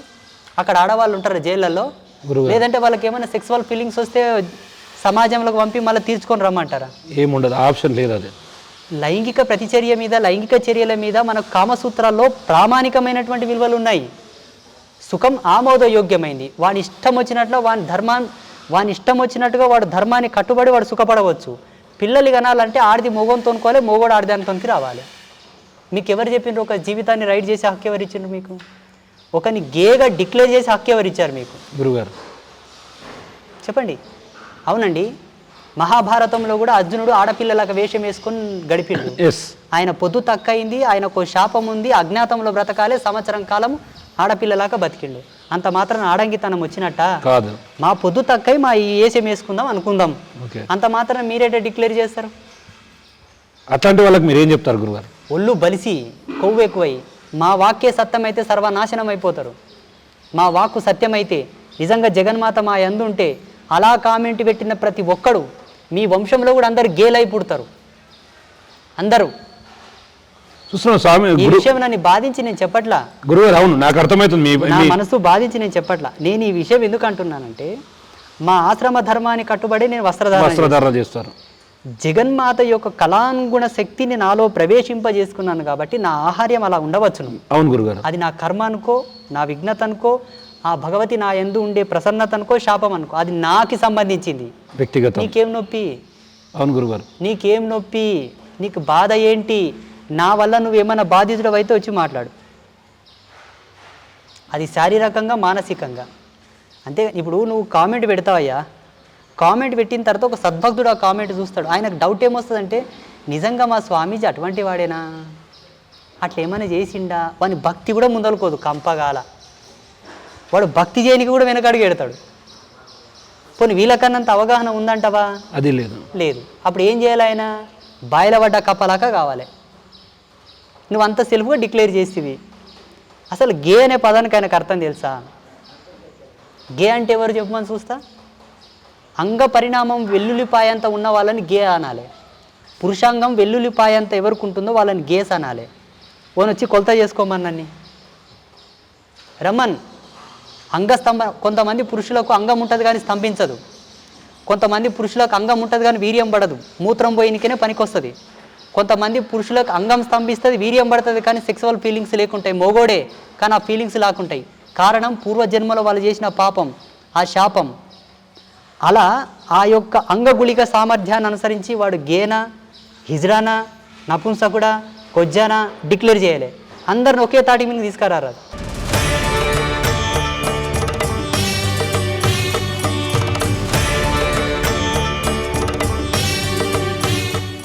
అంటే ఇంకో టాక్ కూడా స్వామి, వాస్తవంగా అమ్మవారు అంటే ఎక్కువ ఆడవారి మీదే పూంతారు, అమ్మవారి మీదే వస్తారు. కానీ గురువు గారికి అమ్మవారు అనుగ్రహం పొందడం ఎట్లా సాధ్యమైంది అంటూ కూడా అడుగుతుంటారు. జగద్గురు శంకరాచార్య పీఠ పరంపరలో ఉండే వాళ్ళంతా కూడా శారదాదేవి ఉపాసననే చేస్తారు. నేను గొప్పగా చేయట్లా. భగవంతుడు ఆడవాళ్ళకే వస్తాడు, మొగలోకి వస్తాడని డిక్లేర్ లేదాడ. ఎవరెవరి భావన, ఎవరెవరి ఫ్రీడమ్, ఎవరెవరి ఇష్టం అది. నాకు అమ్మవారిని ఉపాసించాలని కోరిక పుట్టింది, ఉపాసించాను. ఆ అమ్మవారి ఉపాసన కేంద్రకంలో ముగ్గురమ్మల ఆరాధన చేయాలని బుద్ధి పుట్టింది, ముగ్గురమ్మలను ఆరాధిస్తున్నాను. త్రిమాతల యొక్క సంయుక్త శక్తి లలిత సూక్ష్మ రూపంలో ఉపాసించబడితే ఆవిష్కర్తగా సాకారమూర్తిగా ముగ్గురమ్మలు ఇక్కడ ఉన్నారు. ఇది ఒక పెద్ద విద్వత్తు, ఇది పెద్ద విద్వత్తు. ఇది దీన్ని విశదీకరించడానికే సామాన్యమైనటువంటి మానవులకు చేత కాదు. అర్థమవుతుందా? అర్థమవుతుంది. ఇంకొకటి మెయిన్ ఇంపార్టెంట్ విషయం చెప్తున్నానంటే, వేషం చూసి లెక్కలు కట్టకండి. మనిషిని వేషం చూసి లెక్కలు కడితిరా కళ్ళుండిపోయి గుంతలు పడ్డట్లనే మీరు. నన్నే కాదు ఎవరినైనా ఈ అపోహ ఎవరి లోపల ఉండొద్దు. అంటే చాలామంది ఈ కుటుంబాలకు సంబంధించిన వాళ్ళు, నేను ఏ జన్మలో ఏ పాపం చేసుకున్నాను, ఏ జన్మలో ఏం చేస్తే ఈరోజు ఇది అనుభవిస్తున్నాను అంటారు. ఒకవేళ నిజంగా పోయిన జన్మలో అట్లాంటివి చేసుకున్న వాళ్ళైతే ఈ జన్మలో అవి పోవాలంటే అసలు ఏం చేస్తే సాధ్యమవుతుంది? ఒకటేనండి, పుట్టినప్పటి నుంచి ప్రతి ఒక్కరూ గురువులను పట్టుకోవాలి తప్పకుండా. గురువు అంటే ఈ సంసార సారథ్యాన్ని, ఈ సంసార సాగరాన్ని దాటించేటటువంటి గొప్ప దైవం. గురువే ప్రధానం మనకు. మన ధర్మశాస్త్రాల ప్రకారంగా సద్గురువుని గనక ఆశ్రయించి ఆయన చరణాల విందంలో యొక్క సేవ చేసుకుంటూ కనుక నడిస్తే ఈ సంసారం సునాయాసం అండి, నీళ్లు తాగినంత ఈజీ. సెల్ఫ్గా బతుకుతారు, ఇండిపెండెంట్గా. మార్కెట్లో చీపుగా బీఫ్ దొరుకుతుందని తెచ్చుకొని పీక తింటారు, ఎలకలు పడతారు, డవకంలో పడతారు. గురువుతో అనుకోత అది ఏడు కదా, మందలిస్తారు, తినకు, తాగకు, మంచిగా బతుకు, అట్లా చెయ్యి, ఇట్లా చెయ్యి. ఎప్పటికెప్పుడు ఎద్దుల నాలిచ్చినట్లు అలిస్తాడు కాబట్టి వాడు ఆటోమేటిక్గా బాగా అవుతాడు. ఫ్రీనెస్ ఎక్కువ కోరుకుంటారు సొసైటీలో. అందుకే కదా ఈ పాషాండ మతాలు ఎక్కువ పెరుగుతున్నాయి. ఒక అతను నాకు ప్రశ్న వేసిండు, హిందూ ధర్మం ప్రపంచంలో ఎందుకు వ్యాప్తి చెందలేకపోయింది అంట. వేరే మతాలు ఎందుకు స్ప్రెడ్ అవుతున్నాయి, జనసంఖ్య ఎక్కువ ఎందుకు పెరుగుతున్నదంటే అక్కడ స్వేచ్ఛ ఉంది. ఎవడే కానీ ఫ్రీగా ఉండడానికి ఇష్టపడతాడు, తిని తాగానికి ఇష్టపడతాడు, హ్యాపీగా ఉండడానికి ఇష్టపడతాడు. కాబట్టి అవి ఎక్కువ పెరిగిపోతున్నాయి. మాది పరమ పవిత్రమైనటువంటి పతివ్రత ధర్మం. మాది పతివ్రత ఎప్పటికెప్పుడు జాగరూకతతోనే ఉంటుంది, పద్ధతితోనే ఉంటుంది. దాపుకొని బతుకుతుంది, తెరుసుకొని బతకదు. అందుకే ఈ ధర్మం అమృతంలాగా ఇంతే ఉంది, విషంలాగా ఇంతలా, గంగిగోపాల్లాగా మా ధర్మం. గురుగారు అంటే మొత్తం మీద అమ్మవారి అనుగ్రహం పొందారు, ఇక్కడికి వచ్చారు. ఇక్కడ అమ్మవారి అనుగ్రహం పొందానంటావా అని అంటే ఏం చెప్తారు గురుగారు? నేనేమో మీరు పొందారని నేను అనుకుంటున్నాను. నువ్వు చెప్పు, పొందానా లేదా? పొందారు స్వామి, నేను అనుకుంటున్నాను పొందారని అనుకుంటున్నాను. లేకుంటే ఇక్కడికి వచ్చి ఎటువంటి లాభాపేక్ష లేకుండా ఇట్లాంటి ఒక ఆశ్రమాన్ని నెలకొల్పి వాళ్ళు వస్తున్నారు, మీకు చేతనైనంత బోధన వాళ్ళకు మీరు చేస్తున్నారు. లాస్ట్ ఒక మాట చెప్తాను, మాట కడ్డొచ్చినందుకు ఏమనుకోకండి. లేదండి. సమాజంలో వీళ్ళకైనా కొన్ని విషయాలు తెలియకపోవచ్చు. బిడ్డలు పుట్టి కూడా లాలిత్వం చూడలేని తల్లి కాదు, గొడ్రాలే. పిల్లలు పుట్టి కూడా చనిపోతున్నారంటే లాలిత్వం చూడకుండా, ఆమె మలమూత్రాలతో పక్క తడుపుకోకుండా, పాలియకుండా ప్రేమ లాలింపు చూడని తల్లి కాదు. శాస్త్రం చెప్పిన మాట. ఆమె గొడ్రాలే. మొగతనం ఉండి కూడా సంతానం ఇయ్యలేని వాడందరూ నపుంసకులే. శాస్త్రం చెప్పిన మాట. ఏదో ఆడవాళ్ళగా రాసలాడినరు, మొగోళ్ళతో రాసలాడిన అంత మాత్రాన నపుంసకుడు గే అంటే ధర్మం కాదు. విహారము, ఆనందము వ్యక్తిగతం. అది వ్యక్తిగతం అండి. నీకు ఇష్టం వచ్చినట్లు నువ్వు సుఖపడుతుంటావు, నీ ఇష్టం వచ్చినట్లు నువ్వు ఉంటుంటావు. దానివల్ల అవతలి వాడు ఇబ్బంది పడితే అది రైడ్ అవుతుంది, ఆంక్ష అవుతుంది. మీకు డిక్లేర్ చేసే హక్కు లేదు. అసలు పురుషుడు ఎవడయ్యా అంటే నేను చెప్తాను, బాగా గుర్తుపెట్టుకోండి. తన గర్భమునందు సంతానము పుట్టగలగాలి, పుట్టిన సంతానము కూడా స్త్రీ జన్మ పురుష జన్మ రెండు తీసుకోగవాలి, ఇవ్వగలగాలి. ఇచ్చిన తర్వాత కూడా ఆ పిల్లల కడుపులో పిల్లల్ని చూడాలి. ఆయన పరిపూర్ణమైన పురుషమూర్తి, మొగోడు. అలాగే స్త్రీతత్వ ధర్మాలు కూడా మనకు ఉన్నాయి. పరిపూర్ణమైన సువాసిని ఎవరయ్యా అంటే కూడా కొన్ని రిఫరెన్సెస్ ఉన్నాయి. ఒక ముఖం చూసి డిక్లేర్ చేస్తే ఎట్లా మీరు? అంటే మిగతా వాళ్ళంతా మొగోలు కాదా స్వామి అంటే అందరూ మొగోళ్ళే. ఎందుకు కాదు? మూతి మీద మీసం ఉండి గడ్డం ఉన్న వాళ్ళంతా మొగోలే, అవి లేని వాళ్ళంతా ఆడోళ్ళే. ఎవరు కాదంటారు? ఎవరు కాదంటారు? యోని ఉన్న వాళ్ళంతా స్త్రీలు, అంగం ఉన్న వాళ్ళంతా పురుషులే. ఎవరు కాదన్నారు? ధర్మాన్ని కొంచెం ఉచ్చ నీచ స్థితిలో చెప్పాల్సి వస్తే కొన్ని విలువలు ఉన్నాయి, కొన్ని సమున్నతమైన విలువలు ఉన్నాయి, అవి తెలుసుకోండి. గురుగారు అంటే సబ్జెక్టు డైవర్ట్ అని అవుతుందని కాదు కానీ ఇప్పుడు నా బాధ ఏంటంటే నా బాధ నా ఆవేదన. నారద మహర్షిని కూడా నపుంసకుడు అన్నాడు ఒక గంధర్వుడు. నారద మహర్షిని గగన విహారం చేస్తుంటే నపుంసకుడు అన్నాడు, ఏమయ్యా నువ్వు మహాబ్రహ్మచారివి, దేవర్షివి కదా, వివాహం చేసుకోవాలని అనిపించలేదా అని అడుగుతాడు. ఎవరు? నరకుబరుడు. నరకుబరుడు అంటే ఎవరు? కుబేరుని యొక్క మేనల్లుడు అడుగుతాడు. అప్పుడు నారదుడు ఈ ప్రశ్న అడగాల్సిన అవసరం లేదనే దేవర్షి. దేవర్షి అంటే ఏంటో తెలుసా? దేవర్షి అంటే దేవతల కన్నా ఎక్కువ పవర్స్ ఉంటాయి ఆయనకు.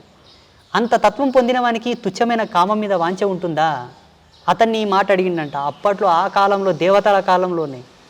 ఈ కలియుగంలో ఈ మూడులు నన్నంటే నేనెందుకు బాధపడాలి? కానీ నా భక్తులు ఇటువంటి కామెంట్లకు బాధపడకుర్రి, ఎవరో ఏదో అన్నాడని మీరు ఫీల్ అవ్వకూరు. నేనైతే ఫీల్ అవ్వను. ఈ వీడియోలు చూస్తారు మా వాళ్ళు కూడా చాలామంది. కొంతమంది ఫ్రస్ట్రేషన్ గురవుతారు. మా స్వామికి కామెంట్ వచ్చిందంటే ఎందుకు వచ్చింది అబ్బా అని బుర్ర బాదుకుంటారు. మీకు ఆ భయం అక్కర్లా. పురుషుడు అంటే ఏంటో కూడా తెలియదు, స్త్రీ అంటే ఏంటో కూడా తెలియదు. అందులో ఇవి నపుంసకులు అంటే కూడా ఎవరికి తెలియదు. ఇంతవరకు నపుంసకుడు వివరణ లేదు అసలు.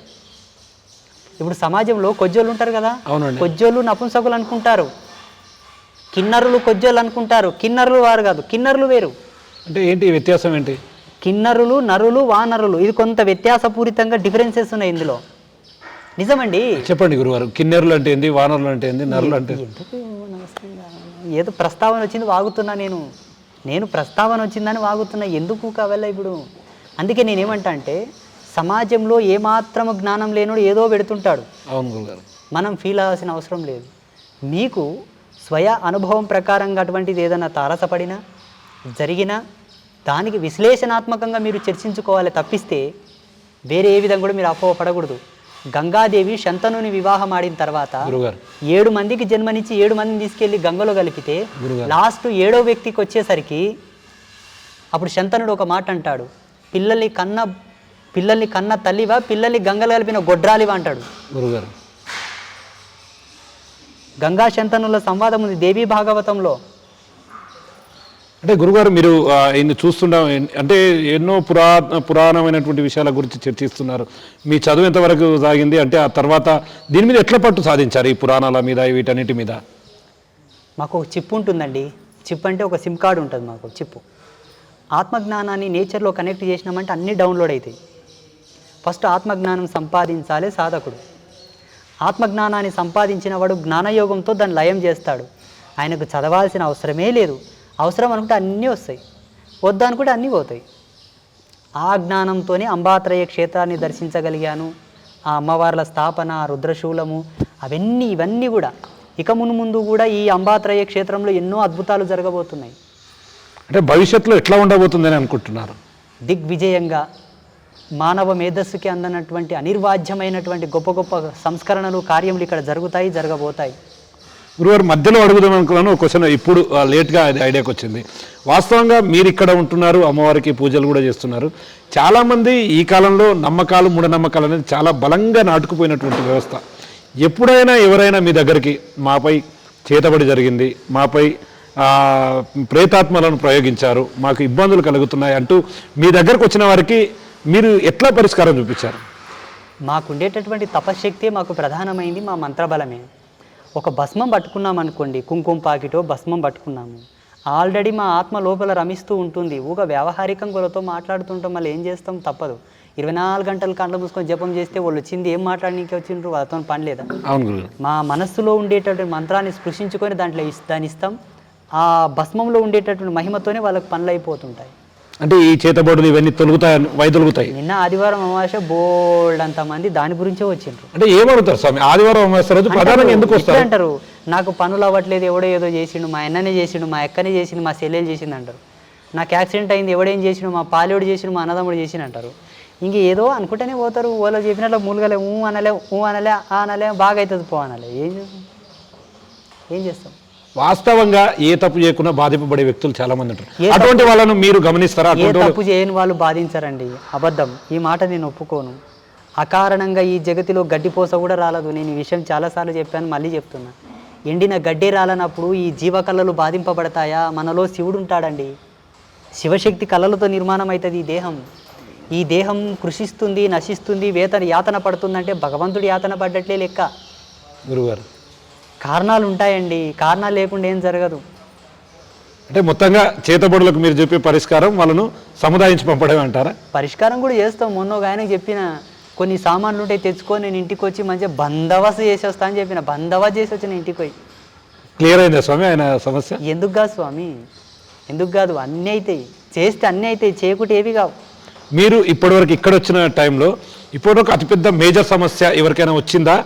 అంటే బాగా ఇబ్బంది పడుతున్నారు, ఎవరి వల్ల సాధ్యం కాలేదు, దానికంతా కూడా ఈ ప్రేతాత్మలు ఆత్మలే కారణం, వాటిని మీరు పరిష్కరించారా? అటువంటి మేజర్ సమస్య ఎప్పుడైనా మీ దృష్టిలోకి వచ్చిందా? ముంబైలో ఒకటి చేశాను. చెప్పండి గురుగారు. ముంబైలో ఒకటి చేశాను, బెంగళూరులో ఒకటి చేశాను, హైదరాబాద్లో 2 చేశాను. వాళ్ళ వివరాలు కూడా చెప్పమంటావా? లేదు గురుగారు, అసలు ఏం జరిగింది వాళ్ళకి వచ్చిన ఒక్క ఉదాహరణ చెప్పండి మాకు. ప్రేతాత్మతో బాధపడుతున్న వాళ్ళు ఒక 2 ఫ్యామిలీస్కి మనకున్న విజ్ఞానంతో వాళ్ళకి మంచి చేసినాం. ఇంకొకటి ఏంటంటే, కొన్ని సందర్భాల్లో విఫలం కూడా అయినాం. మా యొక్క శక్తి కొన్ని సందర్భాల్లో ఓటమి కూడా చవి చూడాల్సి వస్తుంది. ఎలాగంటారా? అవతల వ్యక్తి అంత ఫైనల్ స్టేజ్లో వస్తాడు, అయిపోయింది లాస్ట్ సెకండ్లో వస్తాడు. ఎంత మంత్రశక్తిని వాడి ఎంత తపను పురమాయించాలని చూసినా అక్కడ పవర్స్ ఎక్కువ ఉంటాయి కాబట్టి ఓడిపోతాం. కొన్ని జరిగినవట నా జీవితంలో, కొన్ని చవి చూశాను. కొన్ని దిగ్విజయంగా సంపూర్ణంగా మంచిగా కూడా చేయగలిగాను. నాకు గర్వం అయితే ఉంది. నాకు అక్కడ ఎదురైన అనుభవాలు ఏంటి స్వామి మీకు అక్కడ ఆ ప్లేస్లో పోయినప్పుడు? వాళ్ళు ఏడుస్తారు, బాధపడతారు. గురూజీ ఇన్నేళ్ళు ఏగినాం, బాధపడ్డాం, సఫర్ అయినాం, ఇప్పుడు బాగా అయింది, మంచిగా ఉందని పొగుడతారు. ఇంకా ఆ పొగుడతలకు మేము లొంగం. సరేనమ్మా మంచిదంటాం, వస్తాం ఇంటికి. మీరు చెప్పినట్లు బెంగళూరులో కానీ ఇంకో చోట కానీ అసలు జరిగింది ఏంది, అక్కడ మీరు చూసింది ఏంది, దాన్ని ఎట్లా పరిష్కరించారు? బెంగళూరులో ఒక మంచి ఇంట్రెస్టింగ్ కథ ఏంటంటే, వాళ్ళు కొత్త ఇల్లు కొన్నారు. ఆ కొన్న స్థలంలో గర్భిణితో మరణించిన ఒక స్త్రీని పూడ్చిపెట్టారు. అయితే ఆమెకు భర్త యందు అధిక ప్రేమ ఉండేది. Okay okay okay. ఇవల్ల చెప్పకూడదయ్యా దీనిలో. లేదు, ఏం కాదు గురుగారు. అంటే మనం వాస్తవంగా జరుగుతున్నది ఇట్లా ఉంటుంది. ఇన్సిడెంట్స్ ఉన్న వాళ్ళందరూ వస్తారు ఇడికి. నో ఇష్యూ గురుగారు, అది వాస్తవంగా తెలియాలి కదా, బయటి ప్రపంచానికి తెలియాల్సిందే కదా. అయితే చెప్తా సరే, ఏమన్నా కానీ నా తిప్పలు నేను పడతా, నా తంటాలు నేను పడతా. ఆ అమ్మాయి ఆ స్థలమును వీడి పోలేపక అక్కడికి వచ్చే వాళ్ళని ఎవరిని కూడా సుఖంగా ఉండనివ్వాల. ఆల్రెడీ ఆ ఇంటికి వచ్చిన వాళ్ళని చాలామందిని ఇబ్బందులు పెట్టింది. ఎవరైతే ఆ ఇల్లు కొన్న వాళ్ళు ఉన్నారో వాళ్ళు ఇక్కడికి రావడం జరిగింది. మా అబ్బాయికి యాక్సిడెంట్ అయ్యిందని, వాళ్ళ అమ్మాయి కొన్ని పిచ్చి పిచ్చి చేష్టలు చేస్తుందని, వాళ్ళ ఆయనకు కొంత ఇబ్బందులు వచ్చినాయని వచ్చారు. ఇక్కడికి రాగానే నాకున్న బలంతో నేను కొంత బాగా డిజిటల్ స్కానింగ్ చేసి చూశాను. డిజిటల్ స్కానింగ్, ఉత్త స్కానింగ్ కాదు. అక్కడ ఒక ఆత్మతో ఉందని, ఆ ఇంట్లో ఎవరిని ఉండనివ్వదని కొన్ని వివరాలు తెలిసినాయి. అక్కడికి వెళ్ళిన తర్వాత నాకున్న మంత్రజ్ఞానంతో భూతమండల స్థండిలం ఒకటి ఏర్పాటు చేసి, అందులోకి ఆవాహన చేసి, ఆమెకు ఉండేటటువంటి కోరికలని తెలుసుకొని అందుకు శాంతి జరిపించి, ఆ ఆత్మను ఒక బూడిది గుమ్మడికాయలోకి ఆవాహన చేసి దిగ్బంధనం చేసి, ఆ బూడిది గుమ్మడికాయని తీసుకెళ్ళి ఒక భద్రకాళి ఆలయంలో బలిస్తే ఆ ఆత్మ ఆ కాళికాదేవి లోపల ఐక్యమైపోయింది. వాళ్ళు మొత్తానికి ఆ సమస్య, ఆ తల్లి ఎవరైతే ఉన్నారో, ఆ స్థలంని ఆక్రమించిన దేవత, ఆ తల్లి ఆత్మ కాదు తల్లి, ఆ తల్లి ఆ భద్రకాళి లోపల ఐక్యమైపోయింది. నేను మాటిచ్చిన, నేను అమ్మవారిలో ఐక్యం చేస్తా అని. మీరు సినిమాలో చూసినట్టు గురుగారు నేను అదే అడుగుదాం అనుకుంటున్నాను. వాళ్ళ ఆకారాలు కానీ అట్లాంటి సిచ్యువేషన్, అంటే మనం చాలా మటుకు సినిమాలో చూస్తుంటే ఒళ్ళు గగురు పొచ్చే అంశాలు ఉంటాయి. సినిమా ఎలా ఉంటుందంటే, సినిమాలో కొన్ని గ్రాఫిక్స్ కొన్ని మసాలాలు చేస్తేనే వాళ్ళకి డబ్బులు వసూలు అవుతాయి. ఒక యథాతథంగా తీస్తే వాళ్ళు కంపెనీ మూసుకొని పోవాలా. సినిమాని అంత ఈజీ నిజంగా ఆ సినిమాలో చూపించినట్లు ఆత్మలు అంత భయంకరంగా ఉంటాయి. ఉంటలే, వేస్ట్ అంత ట్రాష్. నేను అనుభవంలో చూశాను కదా, ఆమెకు మాట ఇచ్చాను, ఈ స్థలంలో ఎన్నాళ్ళు నీవున్న ఆశావాదివై మిగిలిపోతావు. భగవంతుల్లో ఐక్యమై ఉత్తర జన్మను తీసుకొని సుఖ సంతోషాలతో నువ్వు జీవించాలని ఉందా లేదా? ఉంది. అయితే ఆమె ఆత్మకు ఉత్తర జన్మను పొందడానికి హక్కు లేదు. హక్కు కలగాలంటే జగన్మాతకు ఐక్యమైతే ఆమె విధిలిస్తుంది ఆ జన్మ. గురుగారు అందుకే ఆ తల్లిని అందులోకి ఆవాహన చేసి మళ్ళీ బూడిద గుమ్మడికాయలకి ఎందుకు తీసుకురావాలి? సినిమాలో చూపిస్తారు గాజు సీసాలో బంధించడం, అది దాని ఇసుకలో పాతి పెట్టడం, ఒక బొమ్మలకు పిలిచినట్టు. స్వామి ఇంకోటి మనం చాలా చూస్తుంటాం. జస్ట్ వినే ఓకే ఓకే గురుగారు. బూడిద గుమ్మడికాయకు శాస్త్రీయమైనటువంటి కొన్ని ప్రామాణికమైన సూత్రములు ఉన్నాయి మన ధర్మంలో. అందుకే ఇళ్లలో కడతారు చూడండి. అవును, గుమ్మాని కడతారు. అందులో అమ్మవారికి సంబంధించి బూడిద గుమ్మడికాయకు సంబంధించి చాలా దగ్గర సంబంధాలు ఉన్నాయి. బూడిద గుమ్మడికాయని పాతకాలంలో వంటకాల్లో వాడేవాళ్ళు. ఇప్పటికి బూడిద గుమ్మడికాయని ఒక రకంగా వంట చేసుకొని తింటే, ఒక రకంగా తింటే మనకు కొన్ని భయంకరమైన వైరస్ల బారిన మనం కాపాడబడతాం. అలా ఆ తల్లిని ఆ అమ్మవారి లోపల ఐక్యం చేసి మళ్ళీ ఒక జన్మ తీసుకోవడానికి సాహసం చేశాను. వాళ్ళు సంతోషంగా ఉన్నారు, ఆత్మ కూడా సంతోషంగా ఉంది.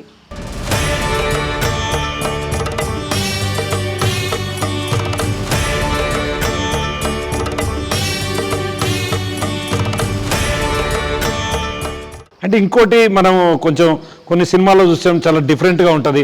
ఏదో బొమ్మను తీసుకొచ్చి పడుకోబెట్టి ఆ కాళ్ళకు గుచ్చితే కాళ్ళకు నొప్పి లేచినట్టుగా చేతబడులు. అంటే నిజంగా బొమ్మలో నిజంగా అవతల వ్యక్తిని బాధించవచ్చా? ఉంచవచ్చు. ఎట్లా సాధ్యమవుతుంది? లక్షణంగా పుష్టిగా బాధించవచ్చు, మంచిగా బాధించవచ్చు, ఎక్సలెంట్గా బాధించవచ్చు.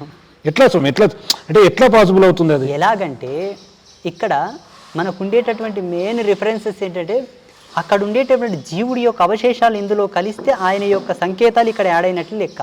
అంటే ఇప్పుడు మనం వింటుంటాం ఏదో మట్టి తీసుకెళ్తారు, మట్టి తీసుకోవడం వల్ల కొన్ని ప్రయోగాలు జరుగుతాయి, అన్ని పెద్ద పెద్ద ప్రయోగాలు జరగవు. ఒక వ్యక్తిని శారీరకంగా మానసికంగా ప్రాణం పోయేటంత బాధించబడాలి, హింసించబడాలంటే ఇవన్నీ చెప్పకూడదండి గురుగారు. కంక్లూజన్లో ఉంది ఓవరాల్గా మీరు. సరే సరే, ఆమె బ్లడ్ శాంపిల్ కానీ, గోర్లు కానీ, వెంట్రుకలు కానీ, వీటిలో DNA ఫార్మింగ్ ఉంటుంది కాబట్టి జీవ అవశేషమునకు సంబంధించినటువంటి లక్షణాలు ఉంటాయి, జీవ కళలకు సంబంధించినటువంటి సంపుటీకరణ ఉంటుంది కాబట్టి వాటి చేత మంచి చేయొచ్చు, చెడు చేయొచ్చు. స్వస్తి, ఇంక ఇది బంద్ చేద్దాం, ఈ చేతబడులు ఇవల్ల బంద్ చేద్దాం. ఓకే గురుగారు, జనాలు పిచ్చెక్కిపోతారు ఇంకా. అబ్బో, అంటే మీ దగ్గరికి యాక్చువల్గా వాస్తవంగా ఇటువంటివన్నీ తెలుసుకుంటే కూడా చాలా మంది వచ్చే అవకాశాలు ఉంటాయి, కానీ అది రావద్దని మీరు కోరుకుంటున్నారు. కానీ సమస్యలు ఉన్నవారు సమస్యలు తీర్చాలని చెప్పి కోరుకుంటున్నారు. నేను ఒక మాట చెప్తా, భక్తి పరమశ్రేష్టం, భక్తి పరమోత్కృష్టం, భక్తి అనేది చాలా గొప్పది. ఇప్పుడు ఇంటి భక్తితో ఎవరు రారు. నాతోనికి భక్తులై వస్తే నేను స్వీకరిస్తాను, నన్నీ వ్యాపారం చేసి వాళ్ళు వ్యాపారం చేసుకుంటే నాతోనికి రావద్దు. వింటారా గురుగారు? నేను శ్రేష్టమైన సత్య సనాతన ధర్మంలో ఉండేటటువంటి ఒక పరిపూర్ణ విశ్లేషకుడను, ఒక విశ్లేషకుడను. నేను అంధవిశ్వాసాలను నమ్మను, మూఢనమ్మకాలకు నేను ఆమెడ దూరం ఉంటా. నాకు ఇదైంది అదే నేను నమ్మను స్వామి, తొందరగా నేను తిడతా వాళ్ళని. నిజం, నాతోనికి వచ్చే భక్తులను మీరు తెలుసుకోండి, స్వామితోనికి పోతే ఏం చేసిండు అని మీరు ఎంక్వైరీ చేయండి. తిట్టి తోలిస్తాడబ్బా, ఏం చేయడా అంటారు డైరెక్ట్. మీరు అడగండి, పని పడితే అమాసకున్న కెమెరా పట్టుకొని వచ్చి నిలవాడు. ఖచ్చితంగా వస్తాను స్వామి, ఈసారి అమావాస్యకు ఖచ్చితంగా ఇక్కడ అసలు భక్తులు ఏం చేస్తున్నారు, మీరు వాళ్ళకి ఏం ఉపదేశం చేస్తున్నారు అనేది కూడా ఒకసారి కనుక్కుంటాం. నాతోనే తిట్లు తినిపోతారు అందరూ వాళ్ళంతా కూడా. ఇప్పటిదాకా మనం దాదాపు గంటన్నర సేపు మాట్లాడుకున్నాం. ఫైనల్గా మీరు చెప్పాలనుకున్నది ఏంటి జనాలకు, ప్రజలకు, మీ దగ్గరకు వచ్చే భక్తులకు, ఒకవైపు గురువులను, అదేవిధంగా వేరే వారిని కామెంట్ చేస్తున్న వారికి ఓవరాల్గా వాళ్ళకి ఏం చెప్పాలనుకుంటున్నాం? ఫైనల్గా మీరు చెప్పే సందేశం ఏంటి? మనకు భగవంతుడంటే పరమ విజ్ఞానం, దేవుడు అంటే నమ్మకం కానీ మూఢనమ్మకం కాదు. భగవంతుణ్ణి మీరు చేరుకోవాలంటే జ్ఞానంగా చేరుకోండి, అజ్ఞానంగా చేరుకోవద్దు. శాస్త్రాన్ని నమ్మండి, ఓవర్ ఎక్స్పెక్టేషన్ పెట్టుకోకండి. మంత్రాలను నమ్మండి, దాని మీద కూడా ఓవర్ ఎక్స్పెక్టేషన్ పెట్టుకోకండి. దేవుని నమ్మండి, పూజించండి, దేవునికి దాసులు అవ్వండి. ముక్తి వస్తుంది, మోక్షం వస్తుంది, మీ వంశావళి సుఖ సంతోషాలతో ఉంటుంది. ఆ భగవంతుడనే ఒక నమ్మకం మీద మీ యొక్క అస్తిత్వాన్ని పెట్టాల్సి వస్తే దానివల్ల దేవుని మీద నమ్మకం పోతుంది, మీకు దొరకాల్సిన ఆ కాస్త పుణ్యం కూడా మీకు దొరకదు. అందుకే కష్టం అనివార్యం, కష్టం మీరే తీర్చుకోవాలి. భగవంతుడు దానికి ఒక కేంద్రకంగా శక్తిని ఇస్తాడు. అంటే స్వామి మధ్యలో ఒక చిన్న క్వశ్చన్ కూడా మిస్ అయ్యాం. చాలా మటుకు చాలా సందర్భాల్లో గుడుల దగ్గర, కొన్ని గుళ్ళ దగ్గర మాత్రమే ఈ జంతువులను వీటిని బలిస్తారు. వాటిని కొంతమంది వ్యతిరేకిస్తూ వస్తున్నారు, కొంతమంది పర్వాలేదు అంటున్నారు. నిజంగా జంతువులను బలియడంలో తప్పుందా రైట్ ఉందా ఏంటి ఎట్లా తీసుకోవాలి దాన్ని? మాంసభక్షణ చేయాలి, మాంసం తినాలి, మంచి చికెన్ మంచి మటన్ తినాలి, ఇంకేదో తినాలనుకుంటే మీరు కోసుకొని తినండి. దానివల్ల జరిగే నష్టాలన్నీ జరుగుతాయి, ఏగుతూనే ఉంటారు. ఏగురి, మీ జీవితాలే ఏగనికే ఉంటే ఏగురి. భగవంతునికి మాంస నివేదన చేస్తాం, దేవుళ్ళ దగ్గర కోళ్ళు కోస్తాం, గొర్రెలు కోస్తాం, మేకలు కోస్తాం అంటే తత్కారణంగా మీకు అందరికీ నాశనమే తప్పిస్తే ముక్తి లేదు, మోక్షం లేదు, పుణ్యం లేదు, పురుషార్థం లేదు, ఏమీ లేదు. రాక్షసత్వం రాక్షసులే. మీరు భగవంతునికి ఏమి నివేదిస్తారో మీకు అదే రిఫ్లెక్ట్గా ఇస్తాడు. అంటే మనం ఏం తిరిగి ఇస్తామో. దేవుడు అంటే మంచి అద్దం అండి. అద్దంలో నువ్వు ఎలా చూసుకుంటే అలాగే కనిపించినట్టు ఉంటుంది భగవంతుని ఛందస్సు. నువ్వు ఏమి నివేదించి కొలుస్తున్నావో నీకు అదే రిప్లేగా వస్తుంది. నువ్వు అక్కడ అసుర సంకేతాలతో కొలుస్తున్నావు కాబట్టి నీ ఇల్లు అసురం, నీవు అసురం, నీ సంసారం అసురం. ఈనాడు కోటీశ్వరుడైన రేపు బిచ్చగడవగాక తప్పదు. ఓకే గురుగారు, థ్యాంక్ యూ సో మచ్. ఎంతోసేపు నా కోసం. ఇంకా మీరు బిగ్ టీవీ ఛానల్ వాళ్ళకందరికీ కూడా శ్రీమాత ఆశీస్సులు ఎలవేళలా ఉంటాయి. అంబాత్రయ క్షేత్రం అనేది ప్రపంచంలోనే ఒక విజ్ఞాన శకలంగా మిగలాలన్నది మా సంకల్పం. మా జీవితానికి మాకు ఆ జగన్మాత యొక్క దాసుడుగా ఉండడమే లక్ష్యం. అందుకు కేంద్రకంగా వచ్చిన వాళ్ళని అనుగ్రహిస్తాం. బాగాకపోతే మేము కూడా ఏం చేద్దాం, గొంతు మూసుకొని సతుమా. ఉన్న తపస్సులు ధారపోస్తాం, ఉన్న మంత్రాలన్నీ వాడుతాం, అయినా బాగాకపోతే మేమేం చేద్దాం. అమ్మవారే దానికి శ్రీరామ రక్షగా నిలబడుతుందని మాట. స్వస్తి. మొత్తంగా అమ్మవారి అనుగ్రహంతో ప్రజలు సుభిక్షంగా ఉండేందుకు అంబాత్రయ క్షేత్రంలో తను పూజలు నిర్వహిస్తూ ముందుకు వెళ్తున్నాడు. భవిష్యత్తులో కూడా అందరూ చల్లగా ఉండాలి, అమ్మవారి ఆశీస్సులతో అందరూ సుఖశాంతులతో జీవించాలని చెప్పి కూడా శ్రీ శ్రీ శ్రీ ఆదిత్య పరాశ్రీ స్వామి కోరుతున్నటువంటి పరిస్థితి ఇక్కడ ఈ క్షేత్రంలో కనిపిస్తుంది. మొత్తంగా ఇది ఇక్కడ ఓవరాల్గా update. Camera person Nageshwar Shankar Goud, Big TV, Narayanpet నుండి.